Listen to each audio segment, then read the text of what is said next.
We all know this. Sorry. Oh my fucking old. Yeah, Jordan is the GOAT. But I mean, look, I'll give LeBron his flowers. This playoff series, he's looked great. I'll give him his flowers. Bro. He's number. I would say he's top 5. LeBron's top 5. He's a top 5 player. You're putting Kobe ahead of LeBron, aren't you? No. I'm not putting Kobe ahead of LeBron. I'm putting LeBron ahead of Kobe. Kobe's a top 10 player for sure. Kobe's top 10. Oh wow! But, welcome to LeBron's everyone. Tim Duncan in your top 5? Tim Duncan, big fundamental. Tim Duncan's in my top 10 to 15 for sure. Okay. Top 10 to 15, yeah, for sure. For me, it'd probably be like Jordan, Magic Johnson, Kareem Abdul-Jabbar. Oh yeah, Magic, of course. Yeah, I mean, some people. I mean, Shaq. I like Shaq in my top 5. Some people say Shaq no, but I like Shaq. Nah, Shaq's a top 5. I would go Jordan, LeBron, Kobe, Shaq, and then you could do whoever. Ewing. Yeah. Ewing's in my top 10 for sure. Ewing? Yeah, oh yeah. Top 20. Top 25. Top 20. Top 25 is even pushing it, in my opinion. Is top 25 pushing it, Reddick? You are a sperm swimming around with Big Patrick Ewing was doing his thing. I don't want to hear nothing. If we're being real, Jokic above Ewing. I might say, Jokic is better than Patrick Ewing. Yeah. I mean, he's probably the best versatile center of all time. That's like these fucking kids talking shit. Oh, it's easier to switch between streaming services than it is on gosh, here we go with your let me ask you a question though, RGT. So if you think Ewing, so you think Jokic is a top 10? You think Jokic is a top 10 player of all time? Yeah. Wow. Okay. I do. And it could just be recency bias, but maybe. You got to look at the game and how it's evolved and stuff like that. Like in a bubble, you could say this, that, or the other. But when it comes to, the talent level of the modern NBA in terms of just athleticism and positionless basketball, like it's very different than, the 90s era, even the 2000s era. Really, you didn't start to see. Just not ready to put Jokic in the top 10 yet. Well, I mean, that's fine. You could wait till I don't really like to do active players, but LeBron. If he wins one more title. If he wins one more title, I'll put him there. But he's got to have one more. I don't have any guys in my top 10 that only have one title. Like, you got to win more than one. And by the way, chat, I'm sure you're all spazzing out. We do know we're live, unlike some other idiot on this show who was just talking his ass off on a live stream without realizing it and trying to. The camera's been on the whole time. Yeah, there you go. DSP Junior over here. You see that Johnny Unitas haircut he got, OJ? Bro. Johnny Unitas. It looks exactly like the Simpsons thing where Grandpa Simpson's complaining about Joe Namath's hair. He's like, Johnny Unitas, now that's a haircut you could set your watch to. It looks exactly like it. I was like, what did you do? Like, what did you tell Sports Clips to do for you there, buddy? Like, fucking A. That person, it must be a detractor. That person.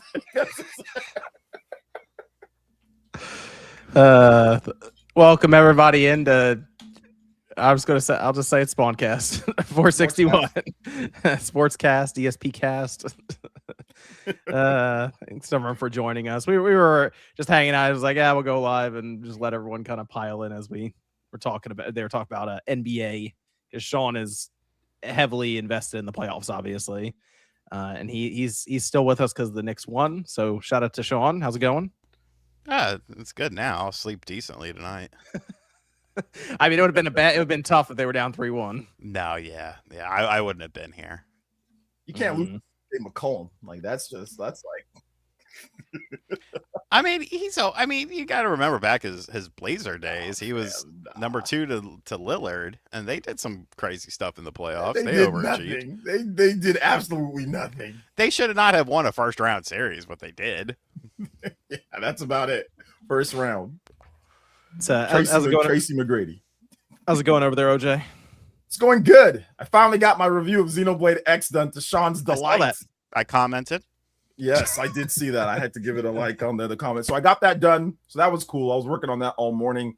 But I'm still playing it. That's the fun thing about the game. There's still plenty more to do. So it's been a good time playing that game. I think, yeah, I checked out the Saros review, so I know we're going to talk about that. So a lot of cool stuff to go over today, man. I'm excited. I'm excited to get into it. Good stuff. But how's it going over there, Radic? It's going well, but I gotta ask you because you've had a pretty eventful past 48 hours. According to the Gaming League subreddit, you're an insider now, so congratulations. Yeah, how'd that Pretty happen? proud of you. That's weird. Yeah, I wonder. How did you StreamYard become an betrayed me. insider? What's I going on? was joking around with Ryan, and the StreamYard was like messing up. So I was getting we were supposed to go live at 9, and we weren't even able to get on here till 9:30 because I was running late. Everything was like going wrong. So and then StreamYard wouldn't work. Like I would click go live, and it just loaded forever. Oh. It turns out it wasn't actually loading; it was like live. So I was trying to convince Ryan. I was like, maybe we should just go do this tomorrow on Friday. And then I was just rattling off a bunch of things that would happen if we wait. Because the last time we did it, the PS5 price was literally announced 9 or 10 that hours could after have the been podcast. That could have been really bad. So I'm glad it didn't work. Yeah, I think about all the controversy that pop up when people don't know if they're live, and I'm like, well, that's actually, if that's the worst that happened, that's pretty good. That's not that bad because there's been some time. People, that's it. They're just like, oh, they're just joking with Ryan about I was like, oh, Sorrowos could be the highest rated game of the year tomorrow for all we know, and we're gonna record now. Or the PlayStation Portable could get like a briefing and a report tomorrow, and I was like, Insider Gaming has it probably, and then that just turned into. And we went through the whole podcast, and that thread must have appeared like immediately after that happened because I looked at someone messaged me about it and I was like, what? I look and it was posted like 2 hours before I looked at it. So it was like as that was going on, it must have been posted. Yeah. Pandora's box has been opened. Yeah, hey, you know what? It's somewhat flattering. So what the fuck is this shit? What? Yeah, be more specific. Where's my basketball game? They're showing me some news thing because something happened in the White House. Nobody got shot. Nobody's dead. The fuck are we doing here? Put the goddamn game on. Is this CNN? Let's not get into this, please. Fuck. Okay. All right, it's back. All right. I don't know what happened. Something happened. I don't know. Some guy was getting rowdy or something. Nobody got shot. Everyone's fine. Okay. Let's go. Back to the game. Okay. So my favorite part about the thread though, Radic, is it says PlayStation Studios was briefed about the handheld, which I didn't say what any studios or anything, but I thought that was funny because it's like I have a feeling first party studios are aware of a handheld that potentially would come out next year. Yes, a long time ago. Yep, sounds like damage control to me. If I'm being honest. Oh yeah, somebody got clapped. The Secret Service had to haul off the president because somebody got clapped. Oh. The guy that went in there got clapped. So okay. Don't give him his 5 minutes of fame. I'm trying to watch the Nuggets. I didn't say his name, bro. I just said somebody. Oh, no, I'm saying ABC. ABC needs to step it up. I saw it on Twitter. Put that shit picture in picture or something. Just a little corner. Yeah. There you go. Gosh.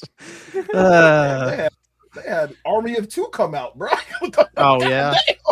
Had the whole army come out. Is that still the only game where you rip off a car door and use it as a shield? I'm trying to think if any other game has ever really done that. Yo, what about that Samsung commandos game? with looking like Contra. What about that Samsung game? The Samsung game came out on PC and it reviewed terribly, and I saw people talk about it for a day, and then everyone kind of moved on. That game came and went. Right, but that seemed like a game where you could potentially do that. Evan, how's it going? It's going all right. Okay. Evan was waiting. He's ready to say that. All right. Well, it was another fun week. Had a chance to play some games. I do want to go around and ask everyone. I know, OJ, you've been playing Xenoblade Chronicles X, and there's a whole video about it. Is there anything else you were playing other than that? Just Xeno, and I actually got into Pokemon Champions. I decided to finally download it and check it out and see what's going on there. And yeah, there's not a ton of Pokemon, but there's enough for it to be really annoying already. But I was able to level up all the way to the I think right before the Master Ball tier. I'm thinking like Ultra Ball or whatever I'm at. So yeah, it's actually kind of fun. Like I said, it's not perfect. They definitely need to add more items and things like that. But I was able to play it. Yeah, it's free to play. You don't need to buy anything in the game. Like I was able to transfer over a number of my Pokemon from some of the Pokemon I've had since since Pokemon Red and Blue, because I've just been transferring them over and over to different games. So it was actually kind of fun. It was dope to play. It was cool to kind of get back into competitive a little bit. And yeah, I plan on playing more once they do some updates and they add some new items and they add some more Pokemon and stuff like that. But yeah, it wasn't bad at all. Online was okay. Definitely would be nice if there's a Switch 2 version though. Like it looks like a mobile game / Switch 1 game.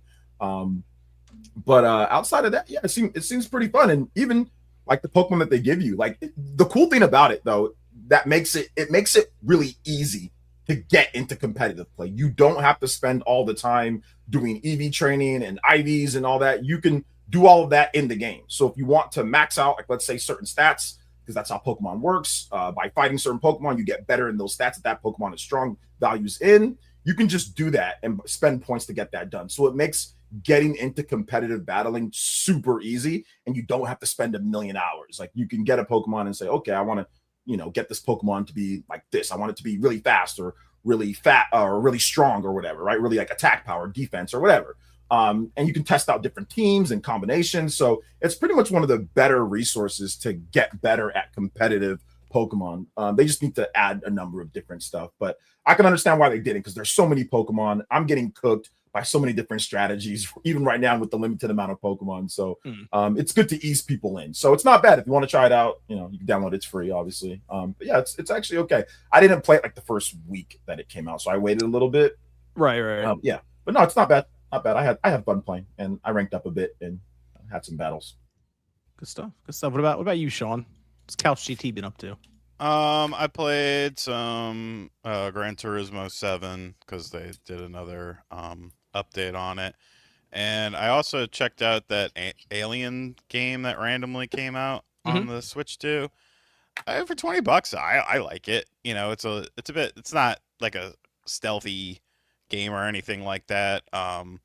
Probably could use a little patch to kind of smooth out things a little bit. I've been playing in performance mode, of course. I don't do graphics modes.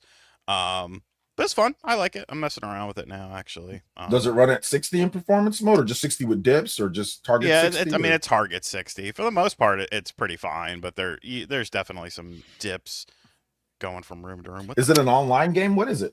No, it was a VR game at one point, they're saying? Yeah, it was a VR game originally. No, it's just a single player game. They wanted to sell actual copies, yeah. Yeah, pretty much. Actually want to sell? Okay. Well, take it off of VR. There you go. That's all it is. It's just, it's a first person shooter. So. Well, no, I'm not going to play it. No, I'm joking. What about Radic? What's the nothing. I've been playing nothing this week. Oh wow, Fortnite. Interesting. Yeah, work has been kind of heavy, and I just wasn't in the gaming mood, to be honest. But I'm saving my energy for SAROS. Yep. Next Tuesday, so I'll be back with more gaming next week. But this week, inside the before a big game comes out, sometimes I like to just play nothing. Just kind of when the game's about, because you're going to be playing that a ton. So exactly. There's no, you just kind of clear your mind a bit, and then when the big game that you're looking forward to comes out, you can finally jump in and spend all your extra time in that, or free time in that. Yeah, for sure. Good stuff. Okay. And what about Evan? Video game wise, not much. I'm just prepping for a tournament for next Saturday. So. Oh, next Saturday. Okay. Yep. Okay. What's prepping for a tournament look like? You got to pick out the figures, make sure they're painted and everything. But everything's painted, but it's just list editing, making sure things work in the right moments. It's okay. So there's no Rocky montage where there's music playing and you're like. There kind of is. I'm playing against some of the top people in the world. Weirdly, I hate that about our region, but I can play them. Yeah, there's top 10 in world. The Northeast is like that. Yes, weird. Within an hour of here, there's a top player in every single faction. Oh wow! Yeah. So you just go to a random comic book store and you're fighting a guy who's number 3 in the world. And you're just all right, this is great. But that seems like it's that it's type great. Of excitement, that you get to go. Does it feel like? Did you ever play like a Pokemon or Magic? Is it kind of like that feeling when you go to play? No, well, local Magic was just assholes who would dump $2,000 on a deck of cards so they could go from tournament to tournament winning cash. But this is more just fun.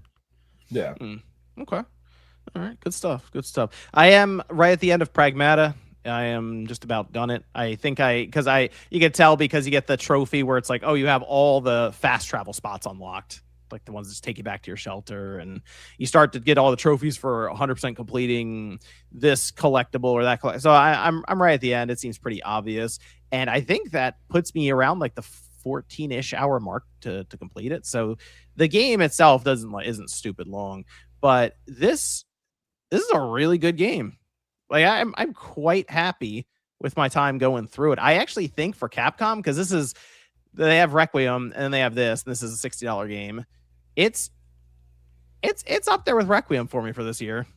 It's like right next to it. Yeah, it is. It's very good. The only thing that I heard, and I have a review copy, but I wasn't able to get it on Switch 2. But I'm going to buy the game for sure. I just want to finish up this Xenoblade stuff. The only thing that I heard BG say this, so shout outs to BG. He was like, it's too. He didn't upgrade anything. It's too easy because there's no hard mode from the beginning. There's a lunatic mode after you complete the game, to my understanding, and then you have to go through that like fresh. They have a new game plus where you go back through it, and the thing is, in the game, you do start to get very, very powerful. And it's just because there's so many upgrades that happen, and it's mostly about your damage output than even getting hit, because you do have a dodge, and you can then also upgrade your thruster, so the dodge really doesn't penalize you much in terms of like your fuel or your stamina, so you can move around pretty quick.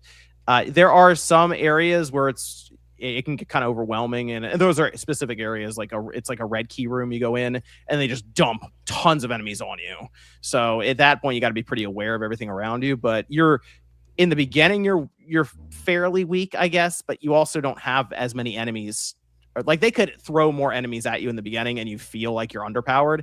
You always just feel like you're even to everything around you, or by the end, you have so many mods and hacking abilities and I'm literally walking around as just an armory. I have 6 or 8 slots, and they all just have I just have every weapon.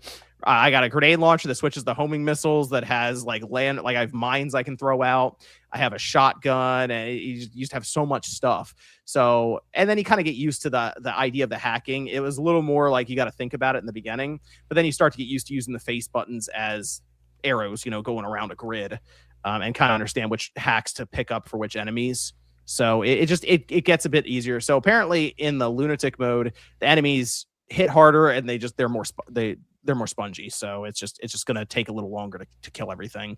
But you do become very powerful in the game, and I actually kind of like that, because it feels like you're making progress with your character as you go through. But the game, it's like the moment to moment action with the board that comes up for the hacking. It's actually it's very engaging, but it's also very fun. So I think I had more fun playing through this than Requiem actually the first time. Somebody else, I forgot who said, who's the Gamer Ranks, the Gamer Ranks guy? Jake Baldino. Yeah, Baldino. I think, did he say that? Did he? He might have said that too. It was somebody notable said that as well. I heard somebody say that they're having more fun they felt that Pragmata is better than Requiem. So you're not the only person. That's all. I think I like this. I think I like the setting too. The setting's very interesting. It's on the moon. Obviously, they show you right in the beginning. It's on the moon, and the story is okay. It's pretty straightforward in that you got to try to get off the moon and go back to Earth because something's gone wrong and you're kind of stranded there. So you meet Diana, and she can hack the robots, but you can actually destroy them with your weapons. So you got to work together as you go through. And people say it's dad. I see in the chat, dad sim. And yeah, it kind of is. Like, she draws you like pictures and stuff with crayon and gives them to you. And in turn, you'll go around and find things from Earth, basically, because obviously she's a little android. She doesn't really know what kids on Earth do. So you'll find a TV, and it has like old cartoons on it, and she's trying to understand what that is, or a basketball hoop, and she's like learning that you throw the basketball through the hoop. And so it plays into that as well. But I really like the game, the aesthetic. They have different biomes technically, even though it's on a base on the moon. So they just few touches here and there so that each one feels a bit different. And it's kind of a Metroidvania too, because you get abilities that then open up pathways for earlier areas, and then it tells you how many of each collectible is there, so you know when you 100% something or like what you're missing. And they have like training missions that were a little annoying here and there depending on what it was asking you to do, because it's like race against the clock to get to the end, but they didn't feel to overwhelming to the point where I couldn't beat it after a few tries. So can I ask you a question, John? Mm-hmm. When you jumped on a platform, did your perspective change and you fell to your death? Or was it just? I saw that clip, dude. It's got to be purposeful. There's no way. There's no way.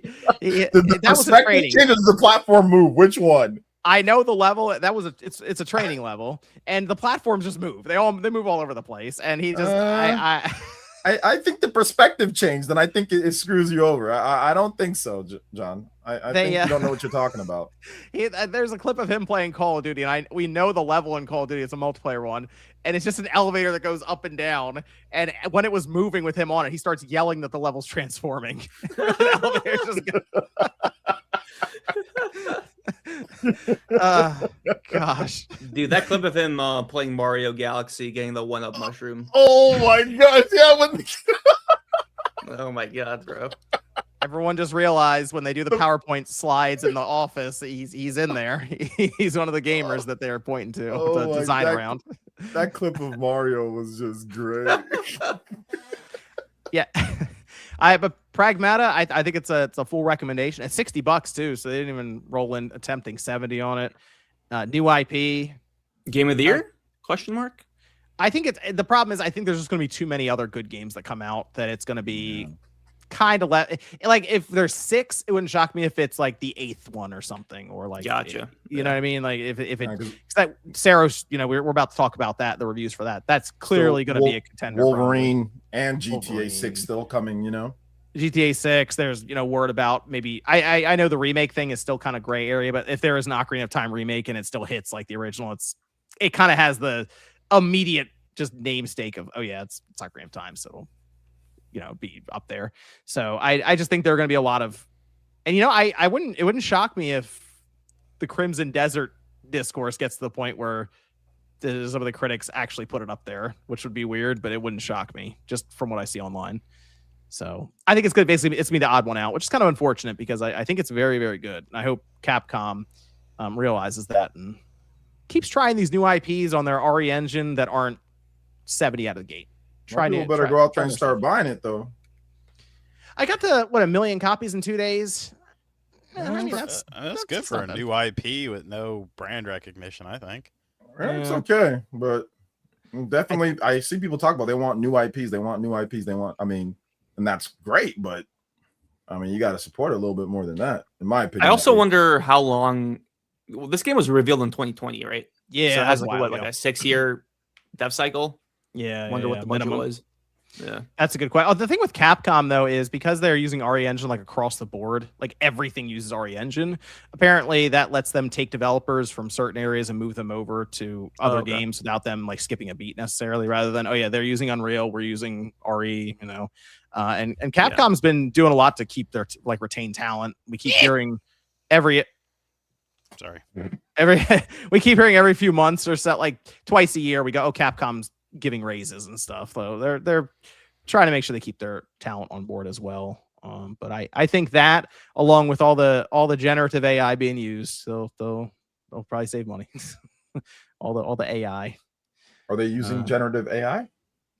Oh yeah, there was a story that just came out, right? I think it was because Jason Schreier, Bloomberg reported it, then Tom Henderson followed up with it, and it sounds like that. Yes, if you see a studio, assume they're using generative AI in some way. I mean, even during the course of the show, they got caught using textures from like texture packs in books. Like they'll use whatever. They'll do what they can to cut a corner. We had the Google. I mean, the thing with Google though is they're going to do whatever they can to convince you that everyone's using it and you should use it too, because financial stake in it. But they had one of the cloud managers in an interview, I think Mobile Biz, and they said, 9 out of 10 studios are using it, but if you poll them right now, they'll only tell you 5 or 6 because they're afraid to tell anyone. And then they're like, but Capcom uses it. Capcom's just probably like, come on, man. Why are you doing that to me? What are you doing? They don't have to disclose that they use it though, right? I think that's the thing is Steam, you have to disclose it. Steam, they ask. I don't know if they force you to, but they might just have you ask. Right? I mean, it's just like with YouTube. I mean, you can click. When you put a video up, you have to click if you've used AI in it. That's true.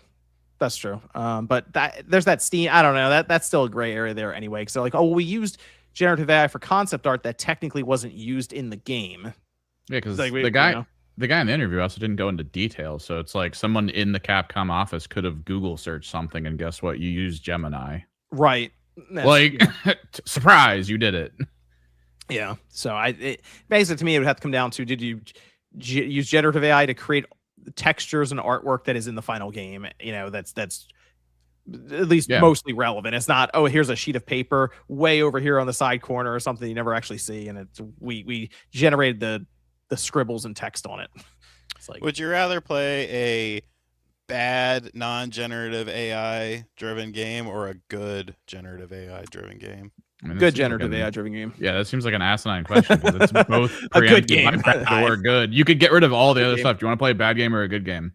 It's 2026, pal. I know. You've been on Twitter anytime recently, but man, those people they start cursing them and start doing like exorcist stuff. You just seances. They start cursing you with like the devil and stuff. I'm still convinced that most people don't really care how the game is made. They just want the game to be good for the most part, I think. So like they just want the end product to be good necessarily. One person said, "I'm going to put a hex on you there." Man, they out there, bro. Don't say that you use it, man. They're coming for you. Don't there's all AI on social media. They will find you.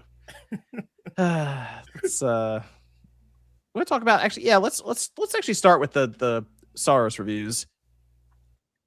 Let's see, they went up on Friday. It was midnight Friday Eastern time or 1 a.m. or something. Yeah. That was a weird one. Yeah, I don't know what the embargo was about that. I figured they would have done it, I don't know, Monday or something. That's a fairly early embargo, I guess. Yeah, right? Get the pre-orders in. Yeah. I think they wanted to do it like 3 days before the early access date. That's right. The early access thing still throws me off with these games. Mm-hmm. You know? But I mean, it came in originally. I think it started at an 89. It's worked its way down to an 88, but it's on 97. This is over on Metacritic. 97 reviews right now. 93 of them positive, 4 mixed. So it's obviously overwhelmingly green then on Metacritic. And people seem into it. I was already picking it up. I didn't even necessarily need to. Once I saw the reviews, I'm like, I don't need to know much more than, okay, this isn't some crazy, like, it's not a step down, I should say, from Returnal. It seems like this is what people wanted, I think, with Returnal, because man, Returnal was like brutal for a lot of people out there, to where I think there were many who didn't even see the ending of that game. I'll be real. they did not want to, they weren't able to get through it. This seems like a game that you're going to die a lot, but you're going to keep getting more and more powerful, like a Hades or something, and eventually brute force your way to the end of that game. But I'm excited for it. I don't know, Radek, how you feeling? You've cleared the board for this game at this point. So I platinumed Returnal back when it came out. I actually really do like how hardcore it is and how unforgiving it was. Like the early game of Returnal was brutal. It's like learning the rules of the game, dying over and over again. But like the feeling, that thrill you feel when you're like fighting a boss, you just beat it with like a sliver of health left. You get the permanent upgrade. And I think with SAROS is I haven't read the reviews, I haven't watched the launch trailer, because I do want to go into this game blind. The thing that kind of does concern me a little bit is that it might be a little bit too easy compared to Returnal. And that's the thing that I'm kind of worried about. I know there's like a system in the game where you can make it harder for yourself or more easy for yourself. Right. So I'll reserve judgment for that, but yeah, other than that, Housemarque has been one of the few great acquisitions from the Herman Holtz era, to give him, a flower, not some flowers, a flower. But yeah, I'm super excited for the team. Returnal is great, plus all their other games like Super Stardust, Dead Nation, Nex Machina. Yeah, can't wait to see what they do next after SAROS. So yeah, they got picked up by Sony and put out Returnal and then SAROS, and both of those are 86 or better on Metacritic. Yep. And they have actually come out with, this generation, multiple titles now. So that's kind of an outlier. Yeah, I was gonna say it's kind of a cheap. And you never hear anything coming out of Housemarque where it's like they're struggling or they're trying to put this together. It's like no, they just quietly over there putting the games together, getting them out. People are pretty happy with Returnal for the most part. And I think Saros is going to be. I think it's going to sell better. I think it's going to be much more accepted. So I'm looking forward to it. I think it's going to be a lot of fun. So I'll be picking that up. I don't know. The early access thing is still weird to me because it's such a lazy upgrade. Like I get why they do it because it always sells works. like a fucking. Oh, yeah. I bought it, right? So, but You're part of the problem. I am part of the problem. It's how they. I mean, that's really I think how these companies are going to work to sell the $80 game now, and they've been doing it for so long. But it's probably just they have so much data to show that it does work. People will buy in early because maybe they don't want something spoiled, or to be honest, they just want the game now. That's it. We just want the game early. Yeah. Do you think Rockstar is going to do that with GTA? If they do, and it, I don't think they early access it. No. But early access just feels like you're calling your shot for your first game sale. Like you're just like, all right, it's 80 at the beginning, and then the sale that's going to drop it in price is going to be this time later. I kind of feel like they don't. So the thing with that, when you do early access, you kind of split up the release into two. So you have an early access period, and then you have the main release. Yeah. I kind of feel like they want it to be a landmark single day when this thing comes out, so they can then put out. So the headlines don't have to have like an asterisk and all that crap. Right? Yes, they can be like in 24 hours we made $3 billion or something. 10 million sold. Yeah, it has to be some crazy number is going to pop up, right? And I think that's what they want, rather than we sold this many in 3 days or 4 days. It's like no, it's just one shot. So, but I guarantee there will be like $100 or $90 version of that game with like extra cosmetics and. They'll probably do. They'll do the digital deluxe shark cards, whatever one, I'm sure. But then they will also, I assume, because they've done it with all the other recent ones anyway, they'll do some kind of like physical limited edition with something that comes with it. They've done like the lockbox and stuff before, so I assume they'll do something here with 6 as well, and it'll be $200 to $250 or something like that. Do you think they'll have like a map in the manual, like with the other GTA games? They got to put a map in there, right? In the game, in the physical copy, got to put a map in there. That's like just tradition. I don't think they do. That costs money. That costs money, dog. Yeah, but if anyone could afford it, it's the 2K and Rockstar. Oh, hold on. They only made $14 billion on GTA 5. Okay, exactly. Not a lot. Not enough. I hope they do a map though. I think that'd be fun to have that. Yeah, but I'm sure they also understand we're gonna push a button and half of these sales, maybe more, probably more, are going to be digital. So I would go and get that on midnight physically. 80 or 90% of these sales are digital. Yeah, you're probably right. But it's going to be, I think it's going to be more than half. I think it's going to be well more than half because people just want to have it preloaded, ready to go. Just get it right away, you know? Do you guys think that Switch 2 port is happening or no? Man, I think it can happen later, but I don't think it's going to be like at launch. No. Yeah, no, it's not day one. Anyone who thinks it's day one, that's just insanity. Over under on it being a streaming version of the game on the Switch too. I don't think they do those anymore. That's a great question. I don't think Nintendo would allow a streaming version. I know they did a lot with Switch 1, but we haven't had that with Switch 2. I don't think they even want that, to be honest. Especially since like games are coming like on Xbox Series S. So if it does happen, it's definitely a game key card, 100%. Oh yeah, well yeah, it might be a game key disc for everybody. That might be a game key card for everybody. Facts. That's so interesting because I know with one of the arguments for the game key disc is that you can't play the game early. Like if you get it early, you can't load everything up off of the physical media and play it. But then I realized with something like Red Dead Redemption 2, they put it on 2 discs so they could have it physically. So I don't know. That is. They'll call up limited run and you'll get it in 2032. That's the power play right there. Hey, look, but Saros coming up next week. Excited for it. It's gonna be a lot of fun. Picking it up day one. I don't know. I think I'm gonna get it physically though. I don't know if I'm gonna go for the early access. We'll see. But Radic's gonna be. I mean, like, I assume like beeline in that thing, and by the time we get next week we're gonna come back and be like, I'm done, 100 hours. You think it'll be easier or harder than the platinum for Returnal? Because Returnal's platinum was annoying because it was so randomized. Yeah, the RNG, dude, finding all the glyphs in Region 5 and Region 2, the desert one and the Arctic one, took me fucking forever, bro. Like that alone took me like 10 hours, just like redoing runs over and over and over again just to find this one fucking glyph, so it can go from 19 out of 20 to 20 out of 20. But I haven't really looked at the trophies at all because I don't get anything spoiled. But I assume it's gonna be easier. So, yeah. I've seen people say that they've already platinumed it, so I'm pretty sure it's easier. Yeah. I think Kofi platinumed it. So Okay. Yeah. Let's go over to Xbox. I actually had quite a week. A lot was happening with them because we did have the Game Pass price drop. So that they knocked $7 off Game Pass Ultimate, so it's $23. They removed Call of Duty, which I will say, I remember there were comments that said if they remove Call of Duty, they're not going to lower the price. Well, they actually did. They knocked off a fair amount. I still don't think it's cheap enough, but they removed Call of Duty, and if you take the $7 over the course of 12 months, technically you can still buy Call of Duty and come out somewhat ahead after tax, probably by like $6 or something. But still, you can technically do that if you want.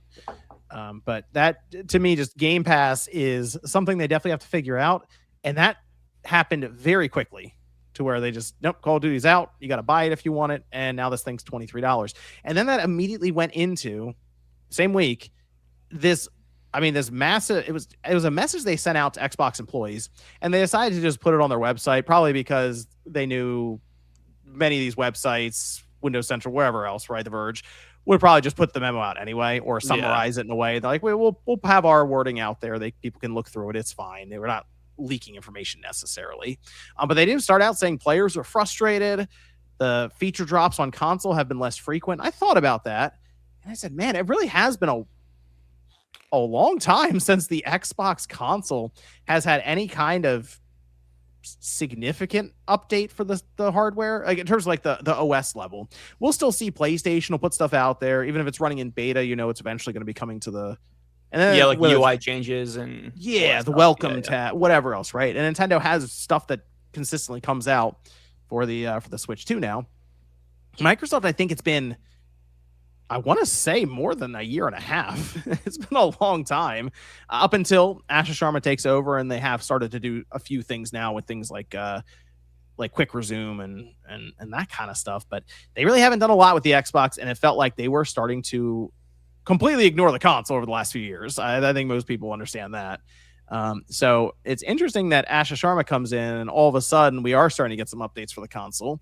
She says they want to stabilize Gen 9 as a healthy and high quality base, which is the first point, which means that she wants to stabilize the Xbox Series X and S as a healthy, high quality base. And it's not looking great in terms of sales. I don't know how they do that other than lower prices on the systems. Because the way that Sarah Bond and Phil Spencer were moving, it felt like they were ready to move to the next generation already. Like it kind of seemed like they were already talking about new hardware, like a biggest technical leap we've ever seen. And now Ash Sharma's like, oh yeah, Gen 9, we're gonna focus in on this too.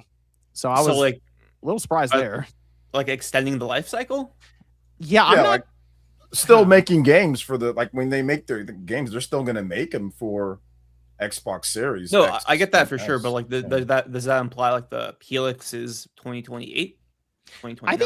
I think Helix is next year, holiday 27. But what I'm wondering, their whole thing is this push for Windows. I do wonder if they can get a form of Windows to still kind of go along with this on the Xbox Series X and S that would more mimic what Helix is going to do, so they can bring the current generation almost with them to a degree. Unless they have an idea of a revision to knock the price down, it's just the Series X starts at $650, and it's a very difficult sell. Yeah, it's a bit. I think the biggest, and this all sounds great, honestly, and I got accused, people name calling whenever I talked about this, but I've been playing Xbox since the OG. I was the one who was carrying the TVs, the LANs, all that stuff. I've bought every single one. Oh, LAN parties, Halo, all that type of stuff, and I fell off of Xbox. But I think the biggest issue that I see, man, is like the flip-flopping is a lot of people don't even know what's going on. Yeah, sure, you're saying you're going back. You're going. What does it mean? Are there exclusives? We'll evaluate. We're not sure. It just seems like it's an unclear, definitive message on what's happening. And I know she's trying to come in here and she's trying to change things, and that's good. She seems like she's a bit more of an open book. Like sometimes, not hate to bring sports back in, but sometimes some coaches want, some teams want the guy that's going to come in and learn more than have his own ideas. Like if he's playing quarterback or something, right?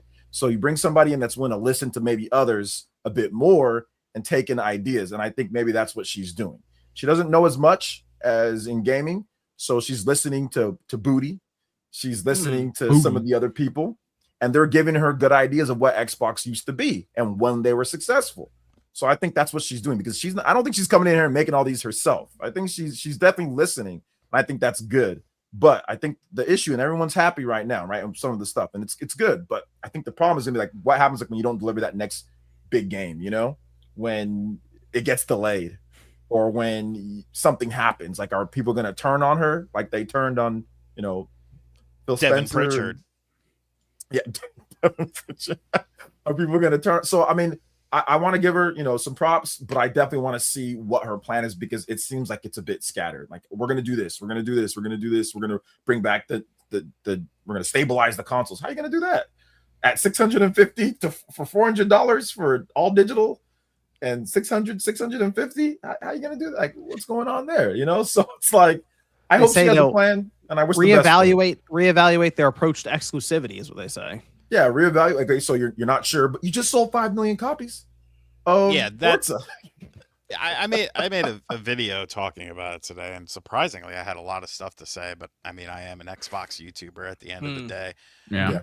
I will give her flowers. I think she probably has done like more than you've seen Xbox do as far as something positive.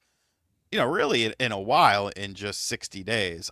I think, it's tough, because she's essentially inheriting, and I'm not trying to give her the benefit of the doubt or anything, but, when you look at it from a factual standpoint, she's inheriting what Xbox has been building for the past 10 years. Which is the Titanic, yeah. Yeah, which is, hey, exclusives are antiquated. Hey, we just want you to play our games. Hey, we don't care where you play them on. Everything's an Xbox. And that didn't work. Forza, I could say with 1,000% confidence, Forza Horizon 5 did not sell 5 million on the Xbox, but it did on the PlayStation 5, coming out much later. So when you start to talk about exclusives, when you get rid of that, you're impacting the business with a short-term hit in terms of a long-term potential success. While gamers will enjoy that, shareholders won't. They don't give a fuck about that. They give a fuck about how many copies did you sell, how much money did we make, blah, blah, blah. And shareholders kind of run a bigger part of the show than a lot of people, like to actually say. Now, I will say, in terms of the flip-flopping thing, I do see that perspective, but the average consumer doesn't know anything about this, because even if you want to say that the average consumer is kind of smarter than I want to give them credit for, which is wrong. The fact of the matter is like, fuck, I lost. Oh no, I lost my train of thought, but I got it back. Xbox marketing sucks. Okay, their marketing sucks. It sucked since the Xbox One. The Xbox 360 had fucking great marketing, and that probably helped with the success of it. Half of these people, 75% of these people that own an Xbox probably have no idea about all this other shit. This is an Xbox, this, that, and the other. They don't know. They're just buying an Xbox. They're playing Call of Duty. They're playing Madden. They're playing 2K on it. They're not paying attention to that sort of stuff. It's more so, the people that are online a lot and stuff like that. So I don't think that that's as detrimental, as long as you're sticking with whatever this new plan is. I don't like the whole, like, did you see in that write-up they're talking about like M&A, and that's like Matt and Asha? Like, I didn't realize that, because they use like M&A, and I was like, that's kind of weird. And then when you read like the bottom of it, it says Matt and Asha, and I'm like, oh, That's M&A. Well, M&A is that's mergers and acquisitions. Yeah. Fuck off. Oh. It's also Matt and Asha. In my mind. I thought you were talking about Matt Booty and Oscar Sharma. That's what I'm saying. Bro, they signed off as Matt and Asha, and so I'm reading that M&A, and I'm like, are they talking about fucking themselves? Like, okay, whatever, do your thing. I'm Matt Booty, yes, I'm the real booty. All you other slim. Sorry. See, it's because of shit like that fat cripple guy talks shit about me on Facebook as not having I don't deserve a platform. It's what? What? John knows. Under services, it says use M&A deliberately to accelerate growth where organic paths are too slow. Talking about I thought that shit meant Matt and Asha. Use Matt and Asha to accelerate growth. They're running the show right now, bro. See, look, we confused even talking about this shit. Right? People confused. Confused with even just talking about this. I'm confused, bro. God damn, what's going on? It's that corporate speak smoke screen, man. It's crazy. I will say the best part about all of this, though, is all of the whitewashing of the Xbox fanboys saying, "Oh yeah, exclusives suck. They're antiquated," and all the videos and all them tweets are being deleted. They're like, "Yeah, you know what? I think Xbox really should bring back the exclusives." Thanks for the Project Helix shirt and the yellow chair. It looks great in my room, but yeah, Xbox really needs to bring. Even though like 6 months ago we were saying that PlayStation should make everything multi-platform, because exclusives are bad. Oh, now there's a little glimmer of hope. Oh shit, let's get rid of that. And that, my friends, is why I am the king of Xbox YouTube. Yeah, and the exclusive stuff is it's interesting because, like you mentioned, on one hand they sell really well on PlayStation, and also on Steam, technically, depending on the title, of course. Yeah. But on the other, eventually you got to think about if they really want to build their ecosystem. It's like, how do we get what's the number one way to get people here? But isn't one of their goals is like daily active users? Yeah, daily active users, is their North Star. They said players, users. But see, here's the thing about that. Is that their next console isn't really, it's a console. It's probably $1,000 more. Yeah. Yeah, it's expensive. It's a console PC hybrid. So is that going to be? It is kind of interesting. The more you kind of just spitball and think about things. Maybe they plan on the Series X being around for a longer time, and like this new console is like.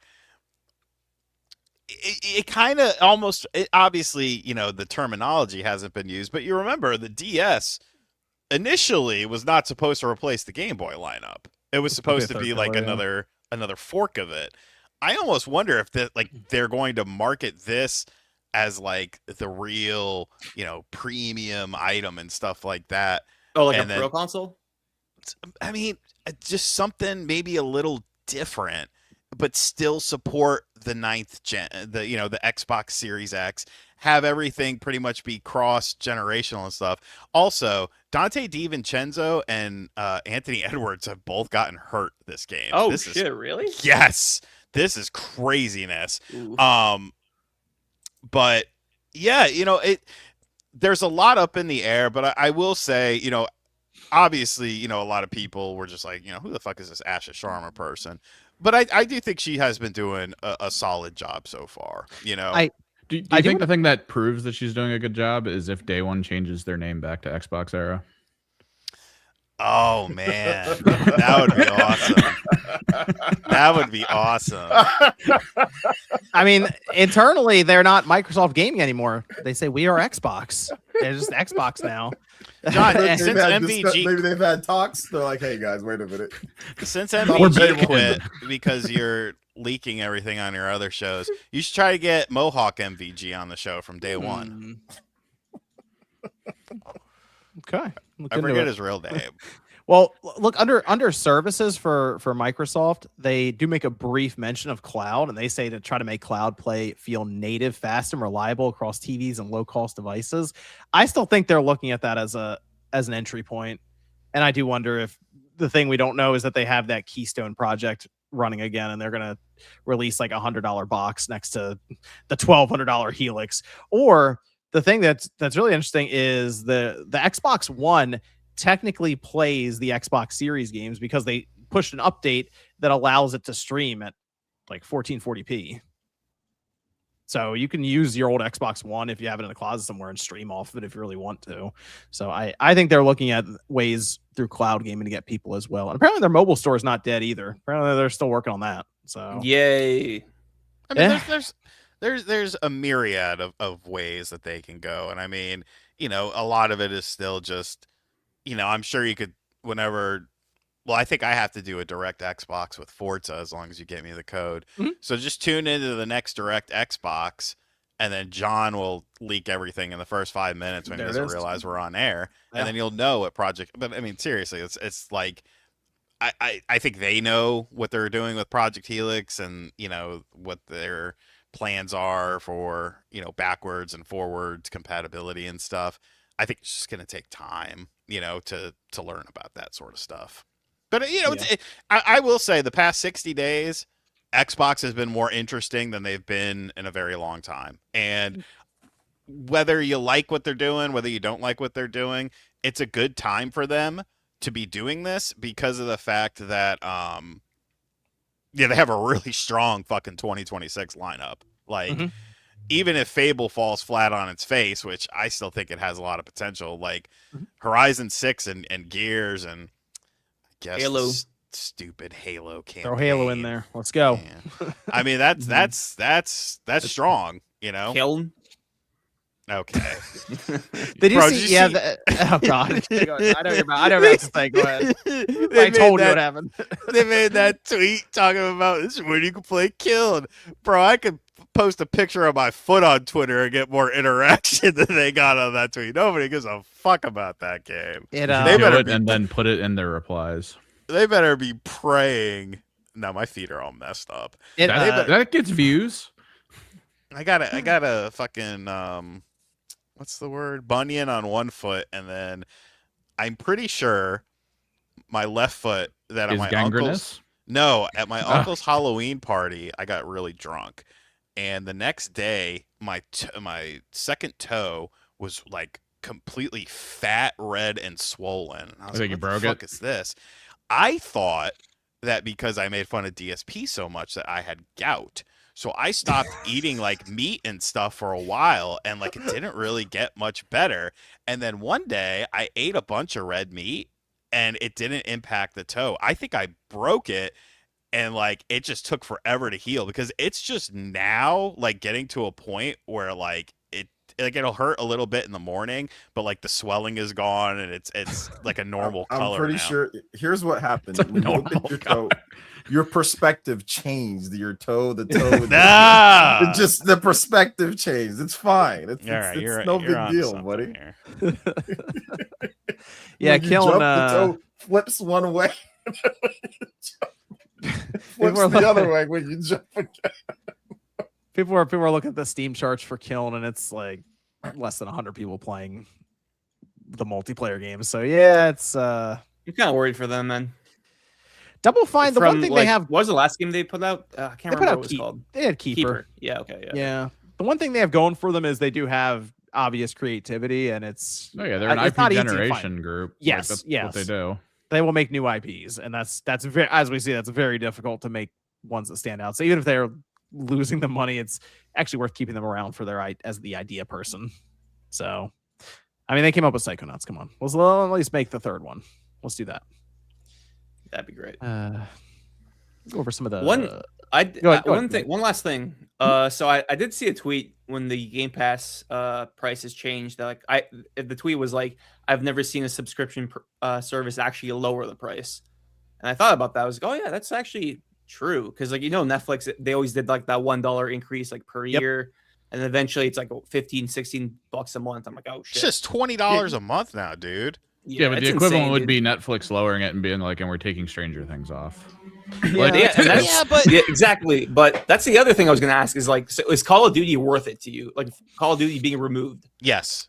Okay. As someone who has a Game Pass and business related, yeah, even more. They say they're still going to put Call of Duty is going to go in, but it's going to be a year later.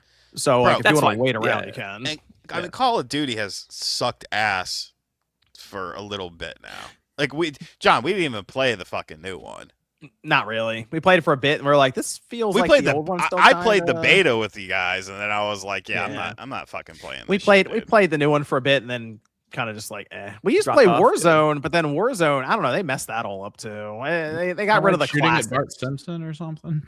He's going Rohan Oil, and they got rid of all the classics. It's a shame. I mean, it's kind of just ran its course. So for me, I saw a lot of people making a big deal out of it, and it was mostly like ponies and stuff like that. Like, oh, they're gonna call it, but it's like, bro, like I'll take the lower. Honestly, get rid of the Fortnite shit.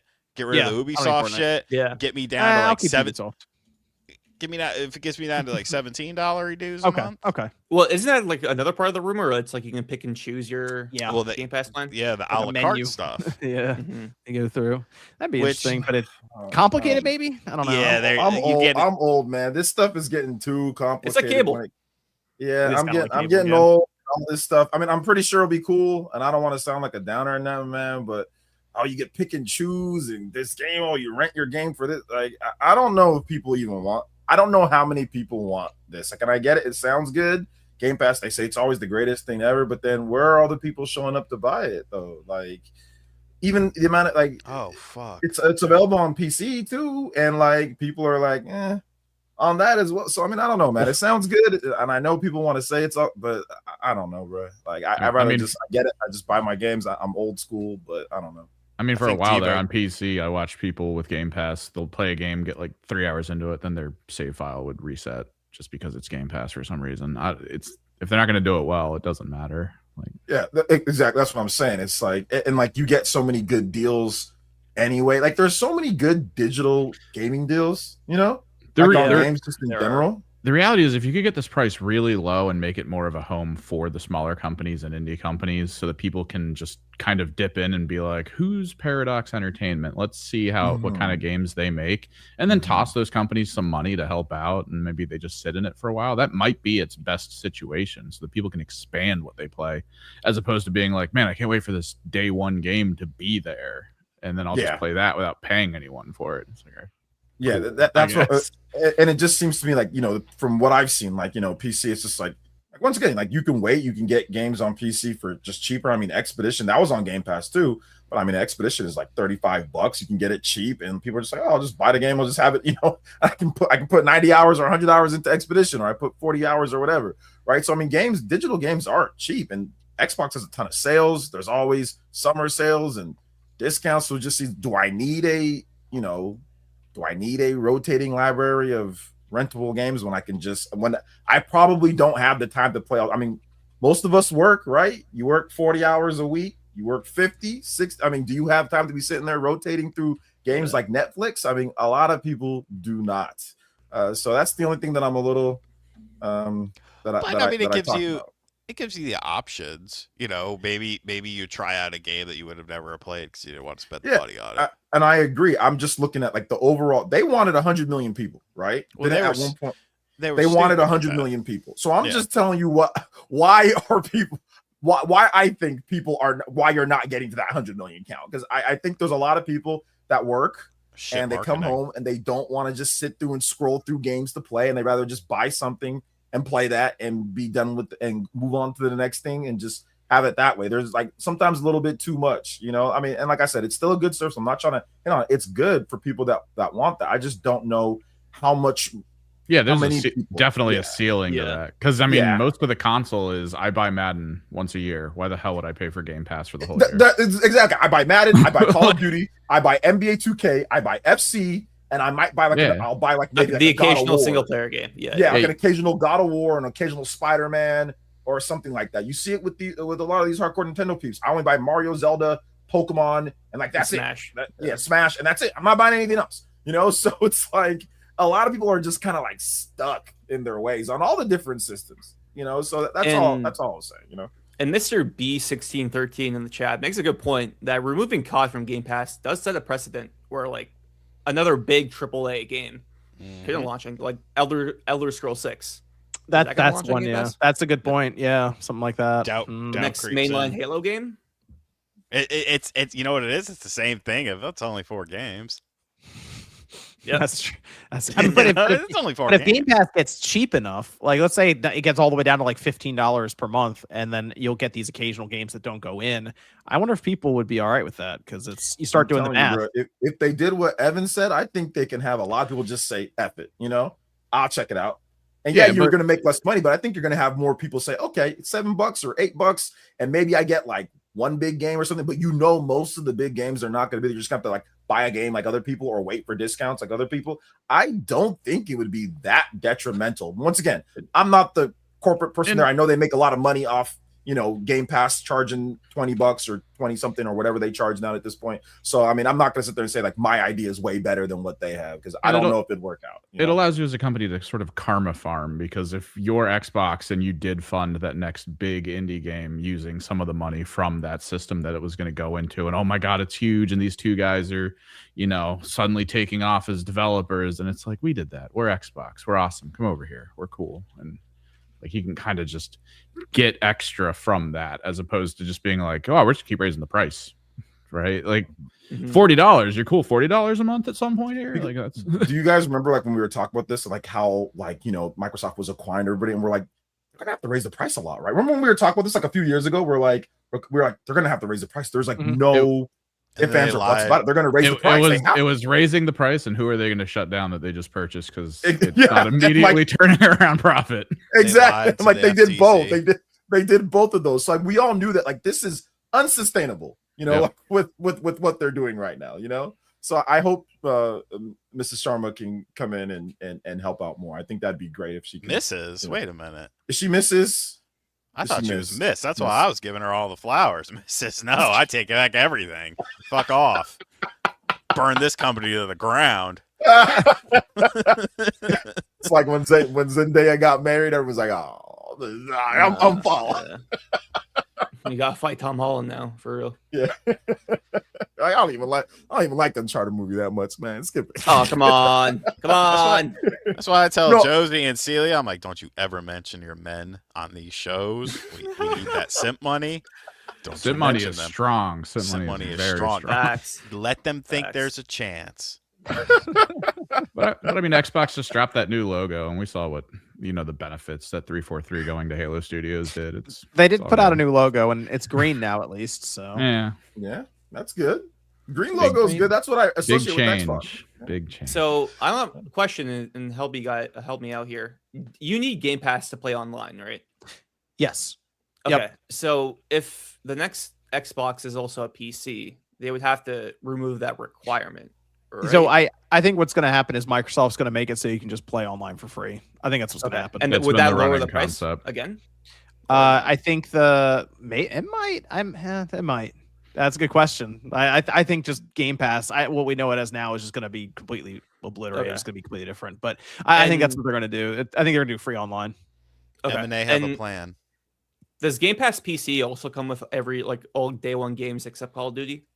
Or yeah, they have. It's day one games in PC. Sort of, yeah. But I mean, even when we go over it, it's like these are the ones going to PC. The PC Game Pass, because sometimes you get an RTS game that's not on console, but it's on PC, so it'll list it there. And then vice versa. Sometimes you have something on console that's not on PC, so you have it like listed next to it. So it's unfortunately still a little confusing, but I think that's the idea of Helix, where it's just gonna you don't even need that anymore. It'll just be across the board.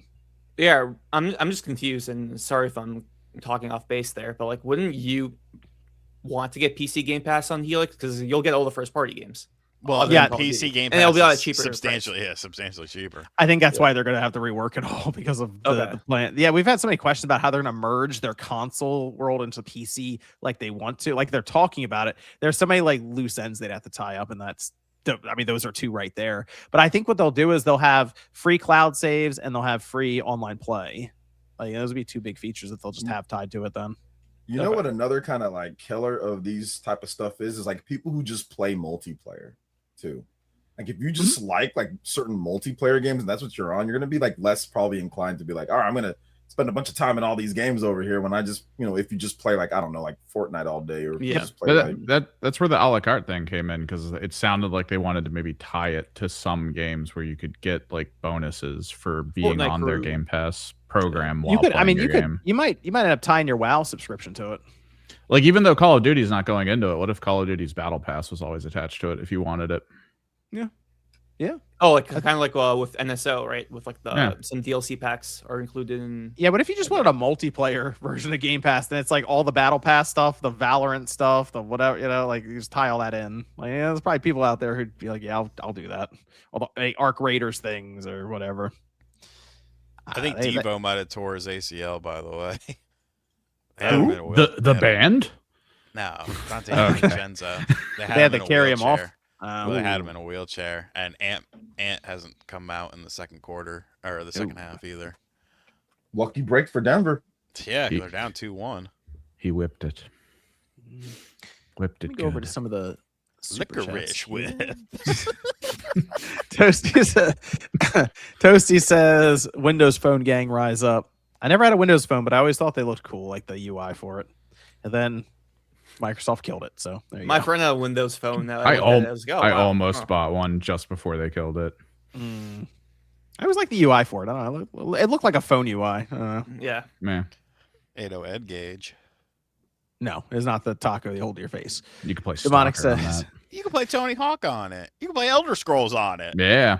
They did. X-Men Legends 2. Shit was tight. Demonic Brawler says, chop, chop. I'm bored. Look out, it's Jack says, hey, John, got any more info on the you-know-what for us? Also, can't wait for Mina, easily my most anticipated game for the rest of the year. Mina did go gold, so... Yeah, probably a month away, a month or two at most. Okay, there it is. David says... Reddit. David says, I'm 23 and I thought I would try one of your Unkslop games. It turns out you guys might be onto something because Castlevania Symphony of the Night is an awesome game. Symphony of the Night's an Unkslop game. Wow. It's definitely it's an Unk game, but the slop needs to be removed. I don't feel. I hope AI takes all the fucking jobs, and y'all are just fighting bum fights in the streets all the time. All right. We're gonna be in trouble when AI realizes it can pay people money for anything, and there will actually be that happening. Sean. No, it already does. It already does. If you're talking about paying, because they tasked one to like get into and make an account on somewhere, and it did one of those like, "Are you a robot?" tests, and then they paid a guy in Fiverr to do the test. Man,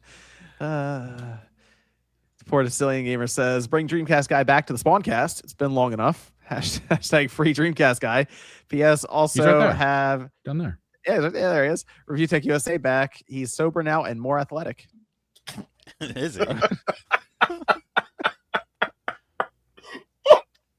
Sorry. You should have an episode one week where none of us are on it, and you just like bring back some of the people who have gone through dramatic changes since they've last appeared on the show. Oh man. Would it annoy you, Sean, if it was just me here on the podcast and I say I have a special guest and then DSP pops up right next to me and he's like, "Oh yeah, I saw your first try. Hey, I jumped in right away when I saw your message."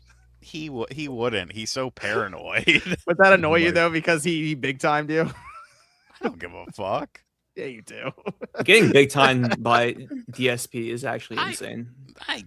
He's you got to remember, this dude is like, he's on another planet. Like, if you would have told me DSP, he's what? What are you gonna say? He's what? if you would have told me that DSP was born on the moon and he was like the first person that actually was on the moon, like, I would believe you. Like, that's how just out of this fucking world this man is. So funny how he's trying to sit to himself. This is great. Tiptoeing around it, man. Tapperbot says, "Why does Raditz keep gently petting his microphone every now and then?" That is a mute button, so I'm talking right now, and when I press this, I mute myself. There you go. So yeah, there you go. Oh my gosh, my head's starting to hurt. Johnny, new member, says, "Have a great weekend, everyone." Shout out to Johnny. What's up, Johnny? Casual New Gamer says it's like when they cut NBA for OJ car chase in '94. There's a great 30 for 30 about that. I remember that. I remember watching grandma's that live. house. Yes. Wait, what? Pissed. I was watching that dude. live, and I was like, Story you know what time. I told my mom? I said, Mom, why would he do that to his wife? That's what I said to her. I remember watching that. It's like, my mom was like, what? Mom was like, nothing, sweetie, nothing. Just relax. What did he do? Nothing. He was acquitted by a jury of his peers. That's true. O.J. Simpson. That's true. But I was Didn't you always write a wondering book why about he it? did that. If he did it, it's hypothetical. Okay. Yeah. If he did, yes. If. Daniel, new member. Shout out to Daniel.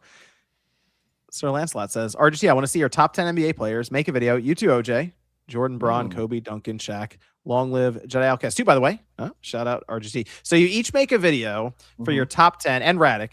3 of you make top 10 for NBA. And then you guys all publish the video at the same time. And then you guys compare it. Or you can just, the 2 of you could send me, because you don't want to put that shit on your channel.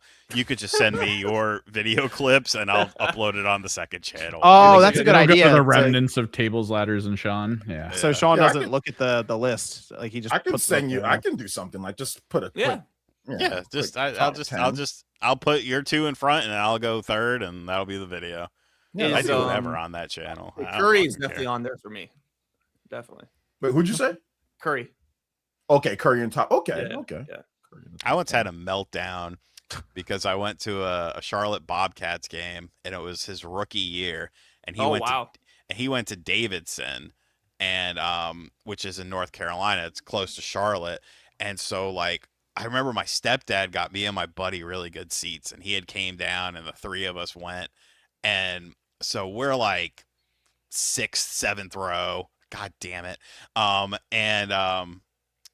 We're sitting there, and you know, I remember DJ Augustine was playing really well. Bobcats are winning, and every single person around us was cheering for Golden State and cheering for Steph Curry because they're all Davidson fans. And like the 4th quarter, I got so mad, I just started screaming at everyone. I was like, "You're at a goddamn Charlotte Bobcats game. We're here to support the fucking Charlotte not the goddamn Golden State Warriors." And my dad and my buddy were just sitting there cracking up. And I'm just screaming at these people, and they won. I'm like, yeah, get the fuck out of here. Don't fucking come back. Charlotte Bobcats, baby. I was a Bobcats fan, man. Love that. Were team. you? Yeah. Not anymore. Yeah, I still fuck with the Hornets, but I'm Nick glad they says- did the rebrand. I like the Hornets. name better yeah, than the Bobcats was fucking. It was because of they named it after the fucking the owner. manager. Yeah. Owner. Yeah. Yes, dumb shits. There's no Bronny Bobcats in North Carolina. Go to the Bronny- zoo, you might see one. But fucking A. Bobcat is like what you name like when you had like those school names for like your class, like the last name of the teacher, then like Bobcats and stuff like that. Y'all ever had? I know we had that. Or over like here a in Cal. fucking little league team. I remember I was on the Yeah. Lynx. I was on the Lynx once. Like Mrs. Johnson's Bobcats and stuff. That sounds like just like a school like class names and stuff. Says Bronny scored more than Rockets' entire bench. That's another reason why Braun's the GOAT. He literally created a teammate to help in the playoffs, bro. Okay, I will admit Okay. that is freaking incredible. The Bronny, the fact that you're even if it's nepotism, that's incredible. That is incredible. Throwing a lob to your son. I mean, That was really cool. that's the fact that he has a son at this point and the age that he is, man, that's just wild. Because my boy I'm older than LeBron, and my boy is nowhere near the age of 20. like Bronny is. So even my daughter's just turning 14. So he planned ahead. Did he? Shake. This sounds more like shit just happens, dog. Yeah. You know, I'll do it now. He might have had a whole plan the whole time, bro. He might have been planning this for like LeVar Ball. LeVar Ball planned him well ahead of time. LeVar Ball went 3 for 3, man. he's a fucking psycho. Shake and Bake says RGT Giants still suck. Go Birds. Okay, we had an excellent draft, B+ draft. I might even give it an A-. You watch. Shoka says this is for RGT. Do you know of any good emulation stations? We got to give me more. You mean? Because I mean, there literally is something called Emulation Station. That are they talking about like a pre-build, a system, something like that? Is that what they're asking me for? Honestly, you know, that the latest Kinhank, which is like 350 or something, I never made a video on it because I ran into trouble with it because it comes with like an external hard drive, and for some reason my external hard drive was fried, and I tried to get them to send it was a review thing. I tried to get them to send me another one, and they never did. I know a lot of people that did get it, and it's actually very well done. It's essentially a pre-built mini PC with an external hard drive. When you plug in the external hard drive, it automatically boots into the operating system, so you don't need a mouse and keyboard, because that's kind of one of the things with a lot of these. If you just buy a mini PC with an external hard drive, you still need a mouse and keyboard to do those few little clicks and stuff like that, whereas this, you didn't have to worry about it. You know, there really hasn't been much in advancements with just the little boxes and stuff like that, which I think is kind of a shame, but you know, there's options out there. Like the Soldier game box. I mean, it also depends on what you want to play too. You know, how hard you want to push the system, what kind of systems you want to run. You know, a lot of things can run PS2 just fine nowadays at least a native resolution. So, you know, it kind of just depends what you want. DBZ and Bleach says, I played and beat Ocarina of Time for the first time. The game held up good except for Link. He controls like he was dropped on his head as a child and hates to lock onto the guy in front of him. Z targeting. That was the introduction of it. Also, Water Temple was overhyped. It wasn't as hard as people say. Only took about an hour. Shadow Link was vibes though. Yeah, I never understood the Water Temple stuff. Who played it? Didn't Bob play it recently? Most of the complaint was about the camera, I thought, in Water Temple, because the camera was just like weird to control. Yeah, but I mean, I don't know. It's not as bad. Also, the pacing was bad just because you're wearing iron boots to get around sometimes, and you don't like the slow gameplay. Yeah. My name is Lewis. Screw the Water Temple. It's not that bad. I'm upset that there was no mention of Lana Del Rey's new single, First Light, for the upcoming 007 video game, a bop and a hit. I don't know who Lana Del Rey is. Really? Oh. I don't fucking listen to white. I think it's less about not knowing and more about not caring. I don't listen to white women singers past like Mariah Carey. Like when I play the game, I'll hear the music. I don't gotta get all up about some chick singing before I even played anything. Like, okay. Not new Madonna. I mean, I'm gonna play the game when it comes out. So yeah, so we'll play when she's got paid. I don't got a glaze for no reason. Well ahead of time. Like, goddamn. Daniel says, I think Xbox talking time exclusives, not permanent. That very well could be the case as well. Yeah, so you could see but that. But then, okay, even with that, you run into the problem of where it's like, okay, well, y'all are just the beta testers, and then when it comes out on PlayStation, because you know they're going to do DLC for the games and stuff like that, true. Then it comes out on PlayStation 5. Oh, you could buy this with bugs fixed and all the DLC and stuff, and it's like, is that really helping? You know, and also delayed releases on other systems is like, let's let the hype die down so that the people who might have been interested will no longer purchase it. But I mean, you got to look at Horizon 5, dude. The fact that sold 5 million copies coming out like over, like what was the time gap on that? Couple years. That's good. It's good, and it's not occasional. But if you're gonna put, I mean, there's always that exception that proves the rule. Yeah, or a Hellblade, South of Midnight. And when they started doing the stuff on PC, and the first versions of it would sell well, but then the follow-up games would just like plummet through the floor in sales. Oh my God! There's some White House news conference, and I have to switch to ESPN. I fucking hate everything. Where's my remote? Mac Brawler says, do you think Rockstar would do a next-gen upgrade for Red Dead Redemption 2? If so, would it happen this year? And if Switch 2 got a port, would it be last-gen version? I mean, people have said that there is some kind of update patch that was going to happen for PS5 and Xbox Series, and that there is a Switch 2 version out there. But man, it's taken, and the thing is, it's been saying that shit for years, dude. And we're getting close to, once GTA 6 we get anywhere near that and the marketing starts, there's no point in. No, I mean they could, but it's like full speed ahead on GTA 6. So they have to do it soon if they were going to do it. I was low-key hoping for that GTA 4 remaster to come out before GTA 6. I don't think it's happening. Touching that game. Nah. They got to touch it, bro. That and the DLCs as well. Battle of Gay Tony was fire. That Dan guy says, I don't understand why Asha can come in and make these changes, yet Phil couldn't. He always seemed like he had one hand tied behind his back. That people are asking that a lot right now. Like, hold on, she comes in and all of a sudden a lot of stuff is happening, and maybe that was just part of it. It's like, hey, we have to do the opposite of what was being done before, basically. There you go. I mean, Phil did do a lot. He told you there was only going to be 4 exclusive 4 games. Yeah. he did do that. That did happen. But you know, to be fair, he was running a business, so. I mean, well, to add on to that, when Phil first replaced Don Matrick, like he removed the Kinect backwards compatibility. That is true. To Xbox One. So like Phil's first few years, it was very positive.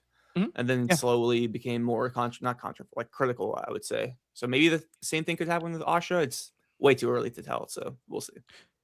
Claw says, I suspect Xbox is correcting now that Microsoft has data showing 30% margins killed the brand. These changes were likely planned before Phil and Sarah left, but they were associated with too much negativity. Yeah, I mean, you get to a point with a brand where eventually you do. It's like we talk about all the sports and stuff. Eventually, like you just got to change the coach or something, you know, GM, something's got to change, you know, and that's the way it goes. It's like, I mean, look at it.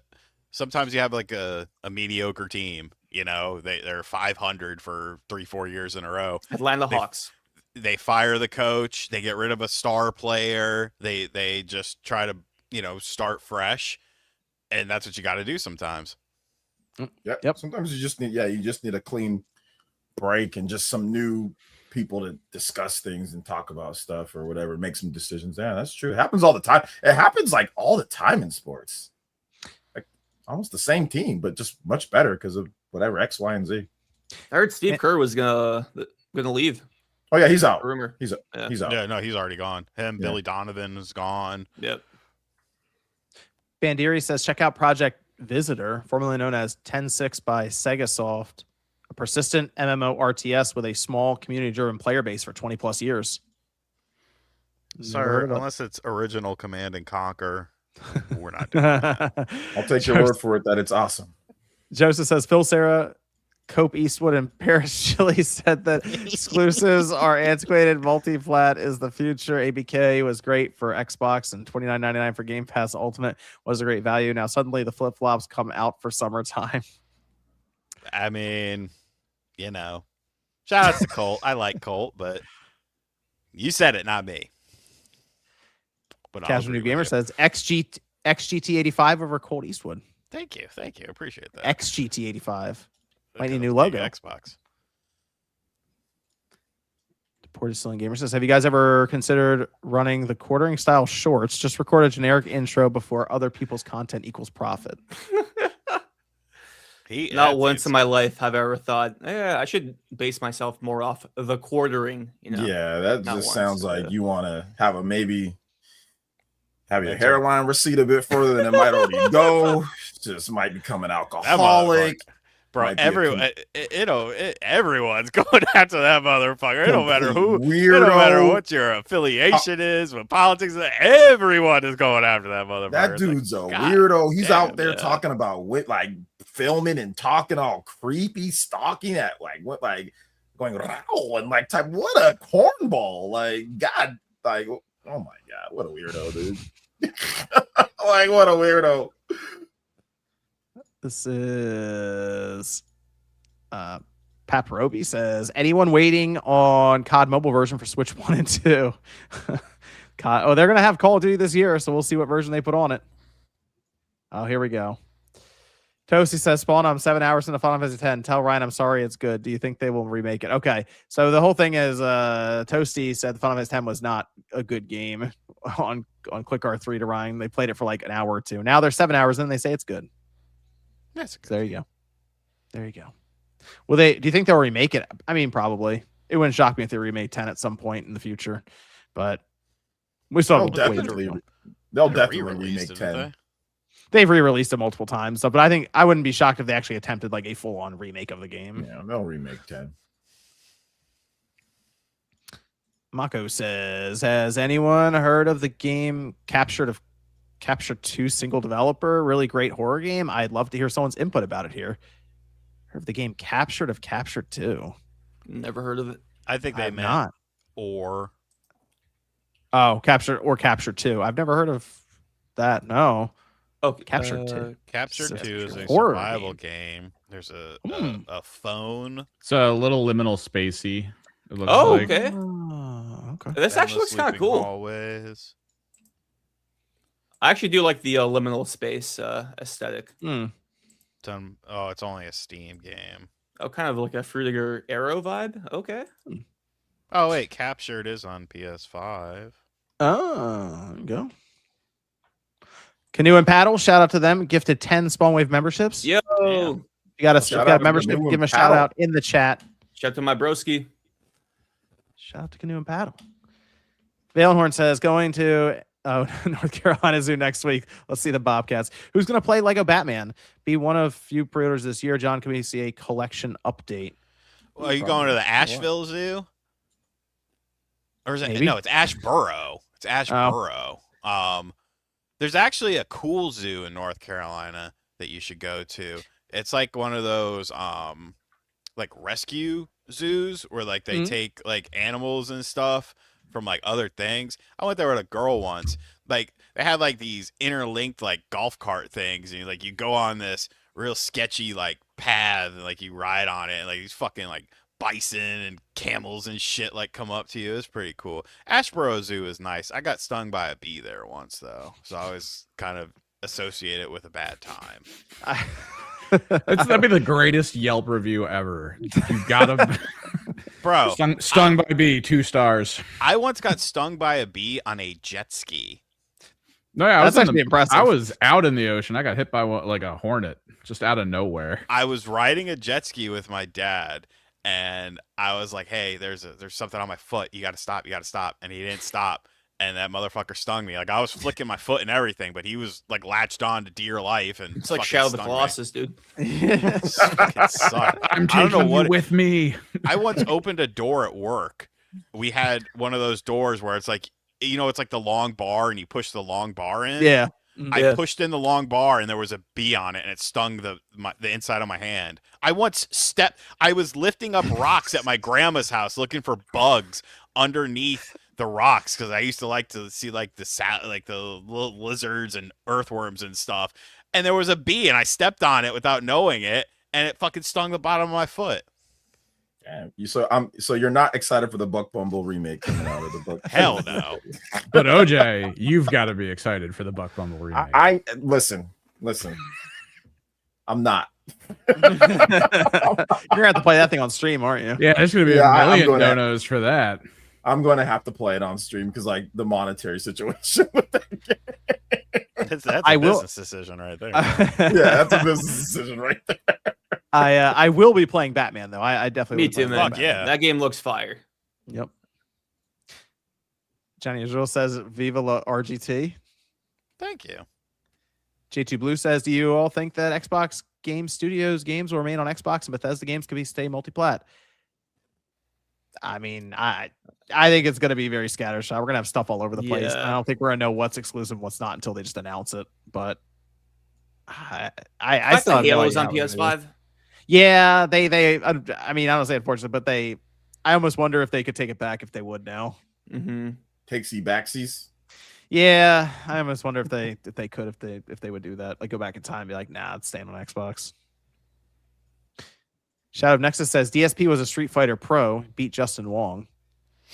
Did he? He's very good at older Street Fighter games, like Super 2 Turbo, Street Fighter 3, Donk Slop ones. Strikes. Yeah. Because I mean, bit of a savant with them. Nice. Yeah, but like the newer stuff, he's not as good. I mean, he's still like decent. Like people will clown on him and be like, "Oh, he's fucking horrible." I mean, yeah, he's not. The reason why they say he's like trash though is because he always be making excuses. Like when he gets clapped by like Cammy, or when he gets clapped by like Blanca or something. My input dropped.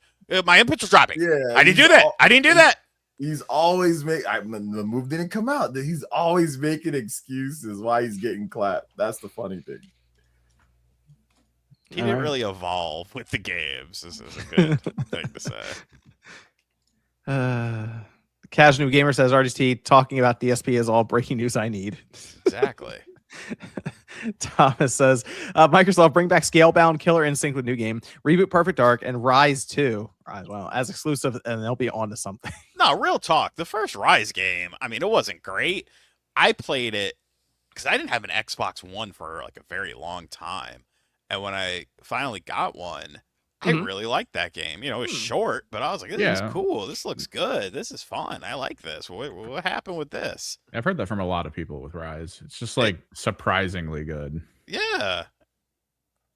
I'm surprised. Oh, sorry. Go ahead, Sean. No, I was just gonna say the fact that I guess maybe it did terrible. Oh, fuck! Here's a special. It looked good visually, like graphically, it looked very good. I remember that for when Xbox One came out. Very impressive. I'm surprised. Like the super chat mentioned Killer Instinct. Microsoft had something with Killer Instinct. I'm surprised they never followed up with it. Really. They made it. It did well. It did okay. It had like a nice little run. Then they just stopped. And you look around at the other fighting games which are more successful and longer running, and you go, "Do we want to keep putting money in this?" Well, also exactly. That's one where they did contract out a lot, so they would need. I think it was Iron Galaxy, and I mean recently Double Helix did season 1, right? Yeah, and then who you call it bought them, and wasn't that Amazon? Amazon did. Yeah, I know it was like one of the big company. Yeah, so. Unfortunate, but that's kind of the issue I think that they said they ran into. I think Matt Booty said it. They ran into the situation of they couldn't find someone to make it. So let's see. Andy says, Team Evan tonight, will there be a special episode when RGT comes back from rehab? John? All right. We'll see when he comes back. Maybe he's there now. All right, I'm back. What happened? I had to find my remote. He asked there'd be a special episode when RGT comes back from rehab. And actually, as soon as I asked that, you weren't here, so it worked out. Rehab? I don't know when I didn't even notice when he posted it. I don't know if it was like the foot story or the bee story. Because you got stung. So you had to go through rehab for your foot.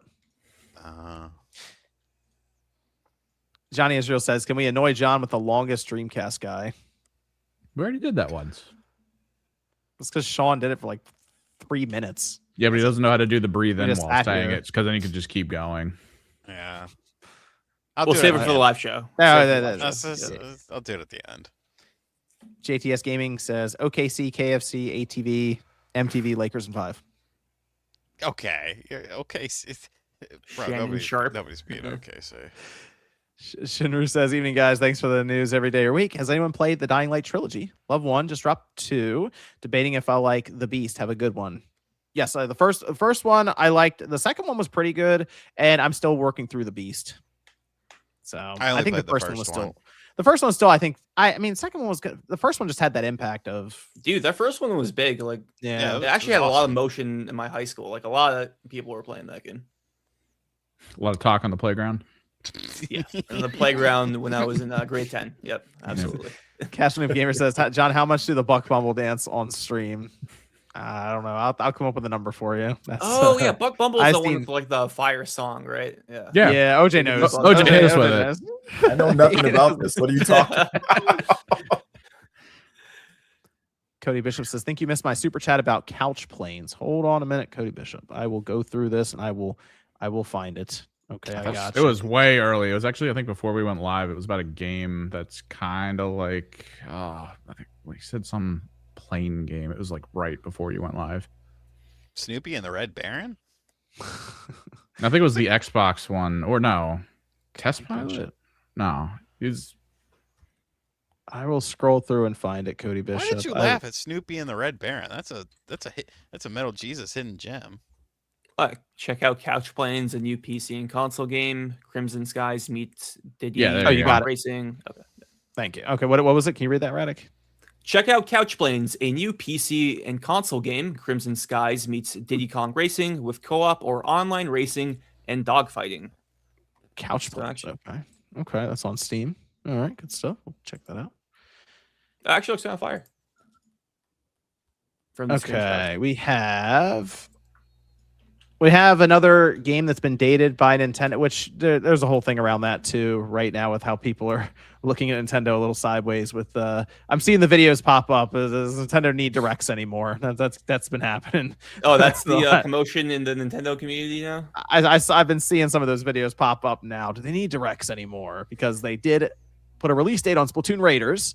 So we have next month we have Yoshi in the Series book. July we have Splatoon Raiders. All right, Rhythm Heaven's also in there, but Splatoon Raiders got announced for July 23rd, and it is a $50 digital game. It's $60 physical, and I will say this in my mind, that does look like Nintendo does have the digital game cheaper and not the physical game more expensive. So we got another example. Yep, and that's how I'm reading it now. Took my L with dignity and grace. I'm expecting Fire Emblem to be 70 physically and 60 digitally. That's kind of like what I'm on now. So I will give Nintendo credit on that.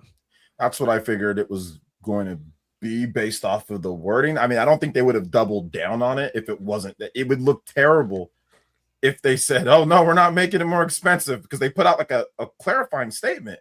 And then all of a sudden it's like, oh, here's $80 for physical Splatoon or Fire Emblem. It's like, wait, that definitely looks like you're increasing the price, you know? So I'm still not convinced, though. I know RGT said you're taking the L on this one. I'm not convinced that we won't see the bigger games. Like the next, I want to see the next 3D Zelda? Mario. Yeah, the next Mario big Zelda. You know, that's what I want to see, if that's going to be 80. And once again, theoretically, they've already had an 80. So I guess it wouldn't be increasing the price, because Mario Kart World is still 80. But people would look at it like just optics wise. Wait a minute, no, that's a price increase, you know? Yeah. Well, yeah, like an $80 Fire Emblem or something like that. Yeah, like I don't think they charge. Yeah, I don't think they charge 80 for Fire Emblem, because Fire Emblem is just not. It's Fire Emblem, you know.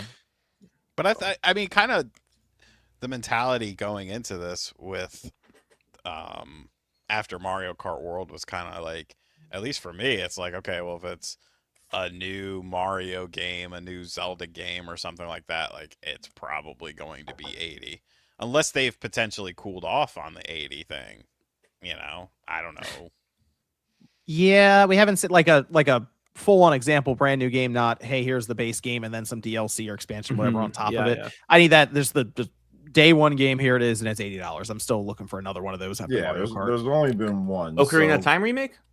Maybe. I don't. Maybe. I need to see how. Depends on how serious. Yeah, I need to see how serious it is. Exactly. I need to see how in depth the game actually is. They might not. They just might say, hey, 70, 60, and try to sell as many copies as possible. Plus, have they bring back the bundle. That could be something that they do. Or collectors. You could what if it's 70 digital, 80 physical, but the cart is gold? Ooh, that would still be like the price increase that I was talking about. That I'm not sold that there wouldn't be that, but I think that's very possible, and I would buy that gold cartridge too as well. I was gonna say, dude, so many people would fold on that immediately. That's a set up my New Zealand account. Get that shit as early as possible. Pay like $100 for it after New Zealand, and then still buy the physical edition. Like, yeah, that would be. I would like the gold cartridge because that's like sentimental to me. But dude, not even the gold cartridge, the special edition, the gold Switch 2, the gold Joy-Cons, the gold controller. They would actually need to do like something cool, like full etching in the system. Yeah, nothing. I don't want not just under the thumbs, the joystick. Yeah, I know what you mean. Crusty. Do like a two-tone etching too, like an ink in the actual like recess and wipe it out. I was gonna say, would it work if it just stayed like a gray, like the dark gray, and then they just have gold etching everywhere? No, that's like putting the color under your joysticks. That's a dumb idea. Yeah, okay. I go. If you're gonna do it, do it. If not, then don't do it. Well, we have. Splatoon Raiders, I think for what it is, looks pretty good. I'm interested. That's again July 23rd, $50 digitally, and it is going to be a $60 physical on the cartridge. So we're not dealing with unless you get it from Walmart. Yeah, so that's the other thing. Walmart is doing what they did 7-8 years ago. I remember they did this for a little while where they got a new game in and they discounted it like $10, and now they just seem to be bringing that back again. But in this case, the physical Splatoon Raiders will be the same price as digital at $50. So I'll be picking it up at Walmart. Apparently going to Walmart. So there you go. That's the move. That's what they want. I used to go there, Walmart, and you get yourself Diet Sunkist, and the French bread, the $1, boom, and then you grab the game. You get that. You save the $10. Look, I'm gonna put you on here. All right. When it comes to the orange sodas, Fanta Zero Sugar of the diet variety, number 1 is Fanta Zero Sugar. Number 2 is Crush Zero Sugar. Sunkist is in a distant third. And trust me. Let me tell you something.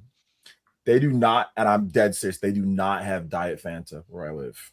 Oh, I'm sorry, bro. It's not Diet Fanta. It's Fanta Zero Sugar. Yeah, it's Fanta Zero. There is no zero. They do not have it. The only place that you can get it at certain Wendy's at the water, or like at Wingstops or Wendy's at the fountain, like where you can pick up the different ones. You can't buy those. I do not have zero sugar Fanta in any of the stores here. Did you California? What can I say? Did you know there's a Mountain Dew Code Red Zero Sugar? There's also Baja Blast Orange Zero Sugar. Yeah. Okay, I have Baja Blast right here, zero sugar, right? Do you have the orange Zero Sugar? They have that at the Walmart. No Code Red. I thought science failed us. Turns out we just don't have it here. Oh yeah, sometimes you just don't have certain drinks in certain places. I looked up what it costs to ship it in, and it's like $30. Did you do it? So I'm getting a crate.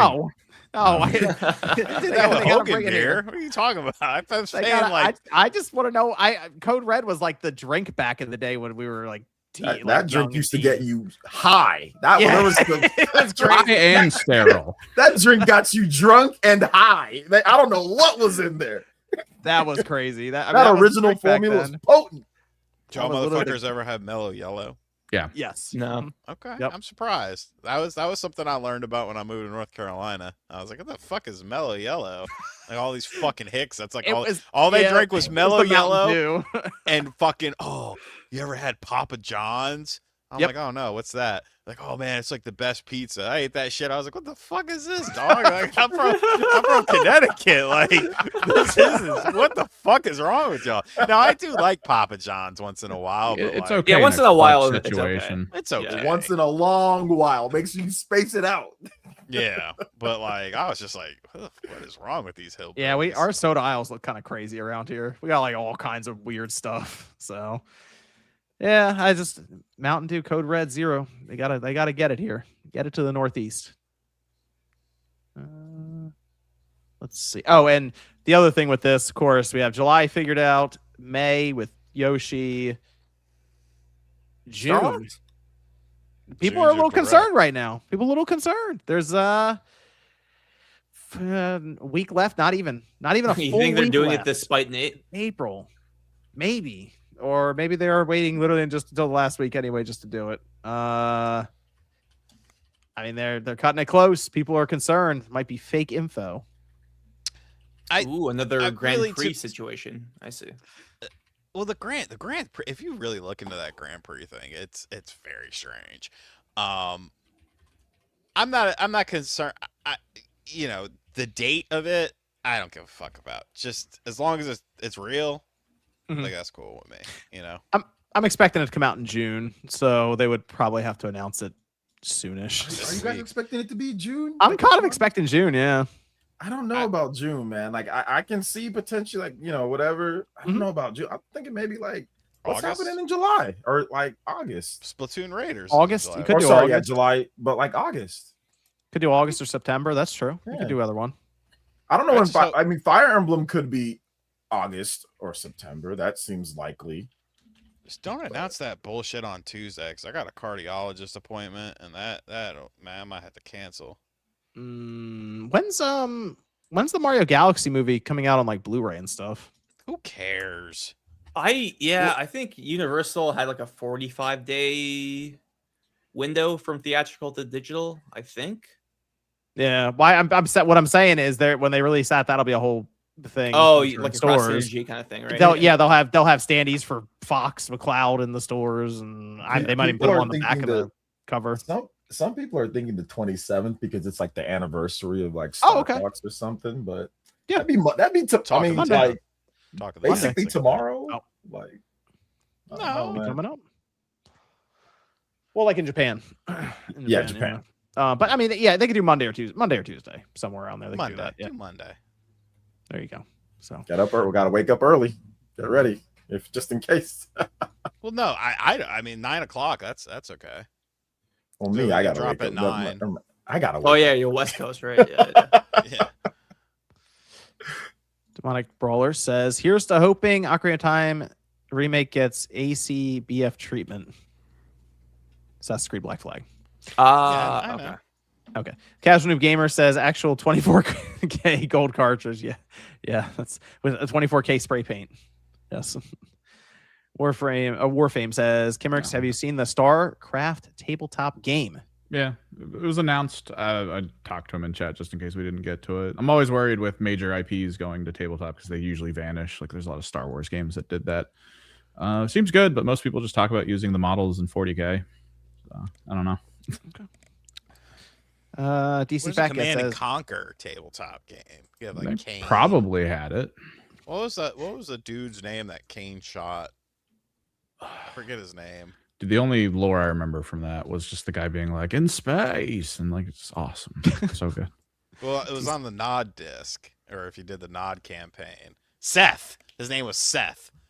And he tried to like overrule what Kane was doing, and Kane walked up and shot that bitch in the back of the head. He was the original RTS badass, yeah. Dude, that fucking game was so hype. DC Fat Cat says, "How about that false flag to get that new ballroom?" Well, hey, good point. TBC Bleach says, "Trying to watch the Nuggets and they still talk about the Prez. Where the game at?" ESPN, but you don't even want to watch that because the fucking DiVincenzo's out and is out, and they're down 9 points. Nuggets are fried, dude. I don't know what the fuck is going on. This is craziness. Later Storm says, "Your thoughts on Assassin's Creed Black Flag remake?" Yes, we finally got that reveal. Finally. Been talking about that game forever, and they finally show up with it. And it is coming out July 9th. We already had that leak out too. PS5, Xbox, and PC. And they had multiple videos they put out about this thing. But the main one was like 8-9 minutes long or so, where they really just went over a lot of the details pretty quickly and showed off some of the visuals. But it is built on the latest Anvil engine. It's not going to be them trying to make it into kind of like an RPG. Thank more RPG. God, dude. Yeah, Thank fucking God. Don't want to grind for EXP, man, in a single player. They did upgrade the combat though, so it is. They say it's faster and fluid. They have like perfect parry in there. There's improved parkour movement. All this stuff looked pretty good, at least from what they showed us there. And you can crouch freely. So that was, I think people forgot. It's like, oh yeah, that's right. Okay, good. And they said the eavesdropping and the tailing missions, they've reworked those. There's no instant failure. So, I mean, people just recently with Star Wars Outlaws, that was a thing, right? Now, back then, it was very similar to where you get caught. They just end the mission. You got to restart. And they showed off the ship combat at the end, which it was pretty quick, even though that was a big part of Black Flag from what they showed. So I think the whole game, that was one of the strong suits that people really enjoyed. But it looked good visually, I thought. They have full dynamic weather system involved, day night, the whole thing. So it looks good. I'm actually pretty excited about Assassin's Creed Black Flag remake or Resynced. Yeah, I'm stoked. Me too, man. My favorite. There's gonna be some new story content. You can have like monkeys or cats on your jackdaw ship. I agree with Sean. Black Flag is probably my favorite Assassin's Creed game. And to be clear, the remake is not going to have any of the modern day storyline stuff in there, which I think is a good thing. I think after 3 and they kind of fumbled the modern day story, in my opinion. Like the way they wrapped up Desmond's arc was very like unfulfilling to me. And ever since AC4, it's like the modern day has been kind of half-assed, in my opinion. It's like why is this like even a thing? So it being gone from the remake, I really don't care. The one thing I am disappointed about, no multiplayer, because Assassin's Creed multiplayer back in the day was actually kind of cool. No Freedom Cry, which was the story DLC with Adewale. I think who was Edward's right-hand man. Great DLC, so I'm pretty sad that's not going to be in the game. And no Aveline missions, which was a PS3 and PS4 exclusive, starring the character from AC Liberation.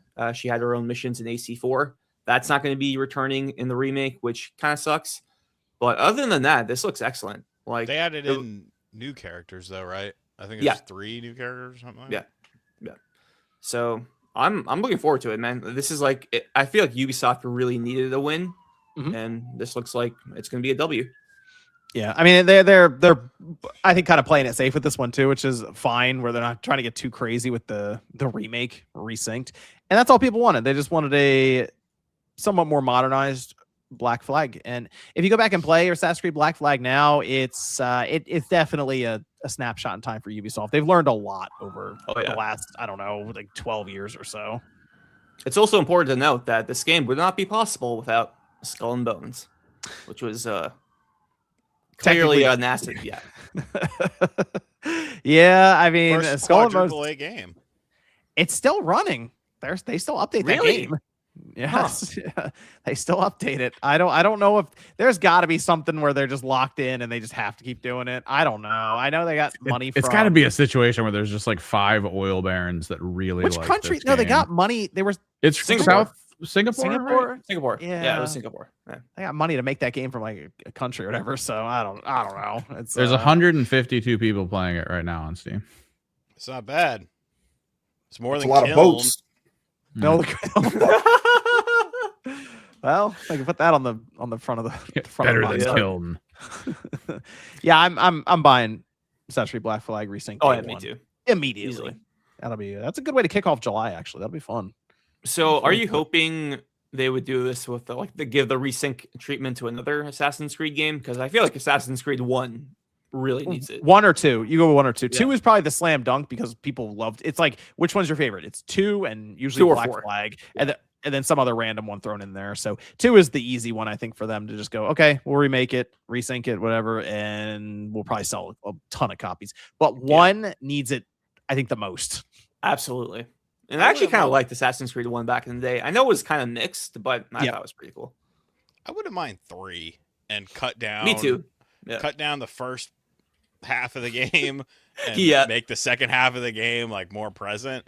Because like that, I had never played 3. And then when it came out on the Switch, I was like, okay, I'll buy it. And I was playing it. I was like, But something told me to like just keep playing it. And then when you get to like the halfway point, and then it like opens up, it's like a completely fucking different game. And Yes, I'm like, this is awesome. Why have you been withholding this from me? What the hell's wrong with you? This is so much it better. takes so fucking long to get the proper assassin's outfit in that game. It's like, oh my god. But when you get it, it's like actually pretty sick. So the Assassin's Creed I would like to go back at some point and give it another chance to is Unity, but it's just I haven't had a chance to. It's just they did the update now on consoles and it's apparently way better. So I just when that game came out, it was so busted, so busted up, and I never went back to it. So I'd like to do that at some point. But I guess Black Flag is back. Looking at July. Oh, this is Adam says Assassin's Creed 1 remake after Black Flag Resynced. So yeah, a lot of people are thinking about like those early Assassin's Creed games. Oh, and Scott wanted to help out. RGT, I am a registered nurse, and based on your description of your toe, it is likely gout. Cherry juice and coffee are natural remedies. Just rub it on I it. have some pills, acid reducer pills that are high with cherry. I don't drink coffee. I don't fuck with coffee. Oh, and then Ashoka says pre-built mini PCs that can run emulation at 4K or 1080 at 60 FPS that can run PS1 to PS4, all Nintendo systems up to Switch, Xbox to Xbox 360, and all Sega systems. Okay, so PS4, you're gonna have to pump the brakes on there, pal, because I think PS4 because the new emulator. I feel like it runs better than the PS3 from what I've seen. Believe it or not. No, where have you been? PS3 emulation is so good now. RCPS X3 is fucking great. Like I see people running Bloodborne at 60 FPS now. Yeah, because Shads was built. You're talking about Shads, right? Yeah. Shads was built for Bloodborne. There you go. You can play Bloodborne. Like that, but like there's a ton of stuff that doesn't work. I mean, if you're looking for, see, the thing about a pre-build is you're gonna have to get a hard drive with all that shit on it. You're not gonna find something that has. You're gonna have to buy a pre-built and then buy a like $300-400 pre-built hard drive along with it. I mean, as long as you're looking at, I'm taking PS4 out of the equation. Sorry, if PS3 and down, like even like 4K, 1080. Well, I mean, with some games you have to do hacks for it and stuff. As long as you're looking at what is it? 16 core 8 thread, or is it? Yeah, you because for PS3 you want at least 10 threads.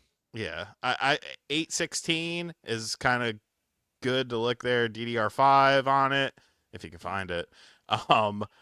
You know, that should be like your baseline, like a 16 gig DDR5 with what did I say?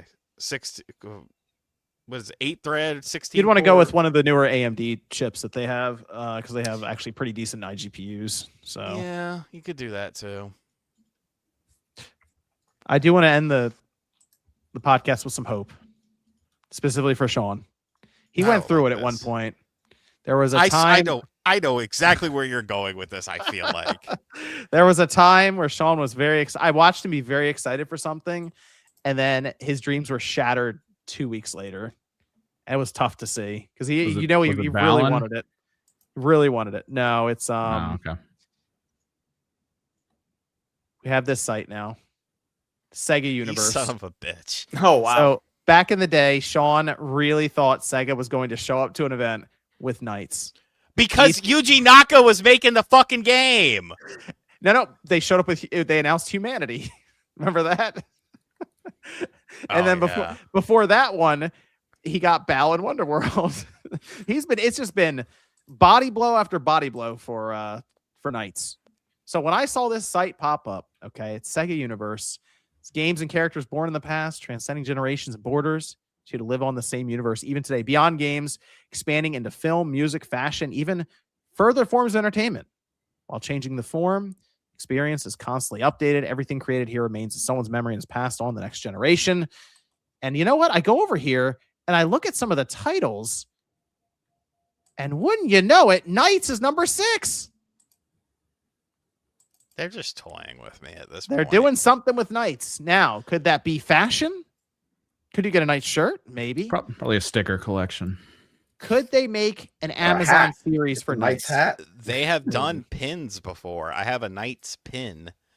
I really just need to like figure out, like get like an inside connect at Sega, you know, like someone that will listen to me, that I can say crazy things to, and you know, feed their division.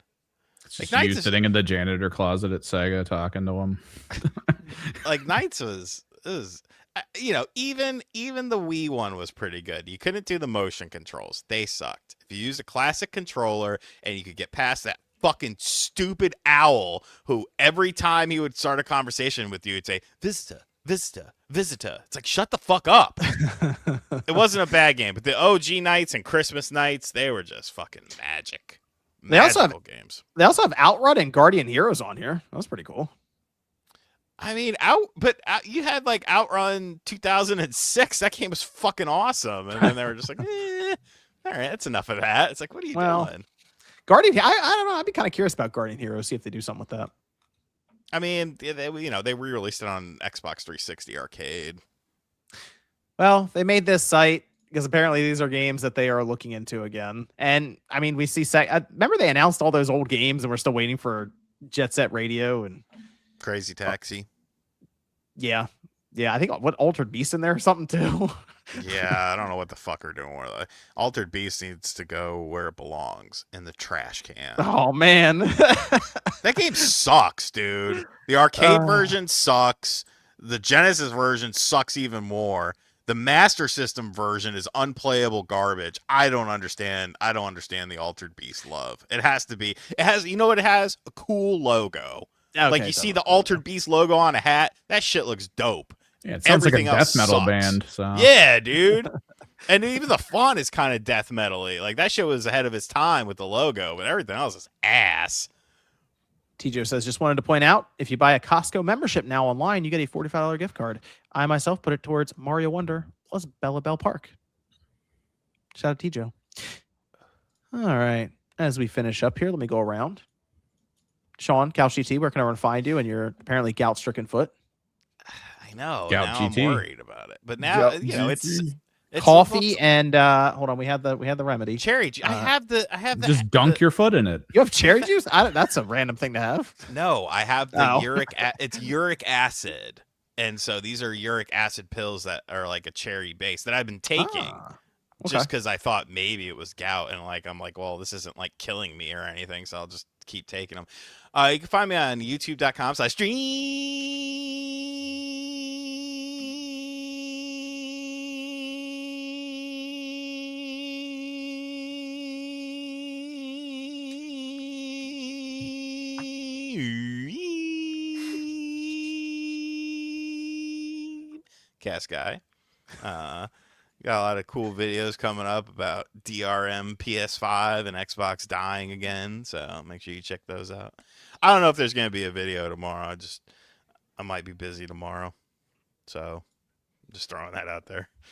Shout out to Astrolock gifting 5 Spawnwave memberships. Let's go. Coming through. Give him a shout out in the chat, especially if you got a membership. Give him a shout out. Astrolock. And DBZ and Bleach says ESPN on Stream East came in clutch. Thanks, RGT. No problem. No problem. OJ, where can everyone find you, sir?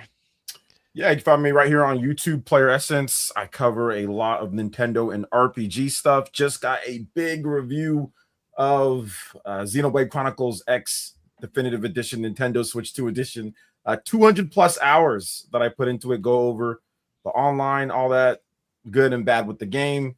RGT makes a appearance in there as well. He did a collaboration with me on the game, so it's fun. So go check that out.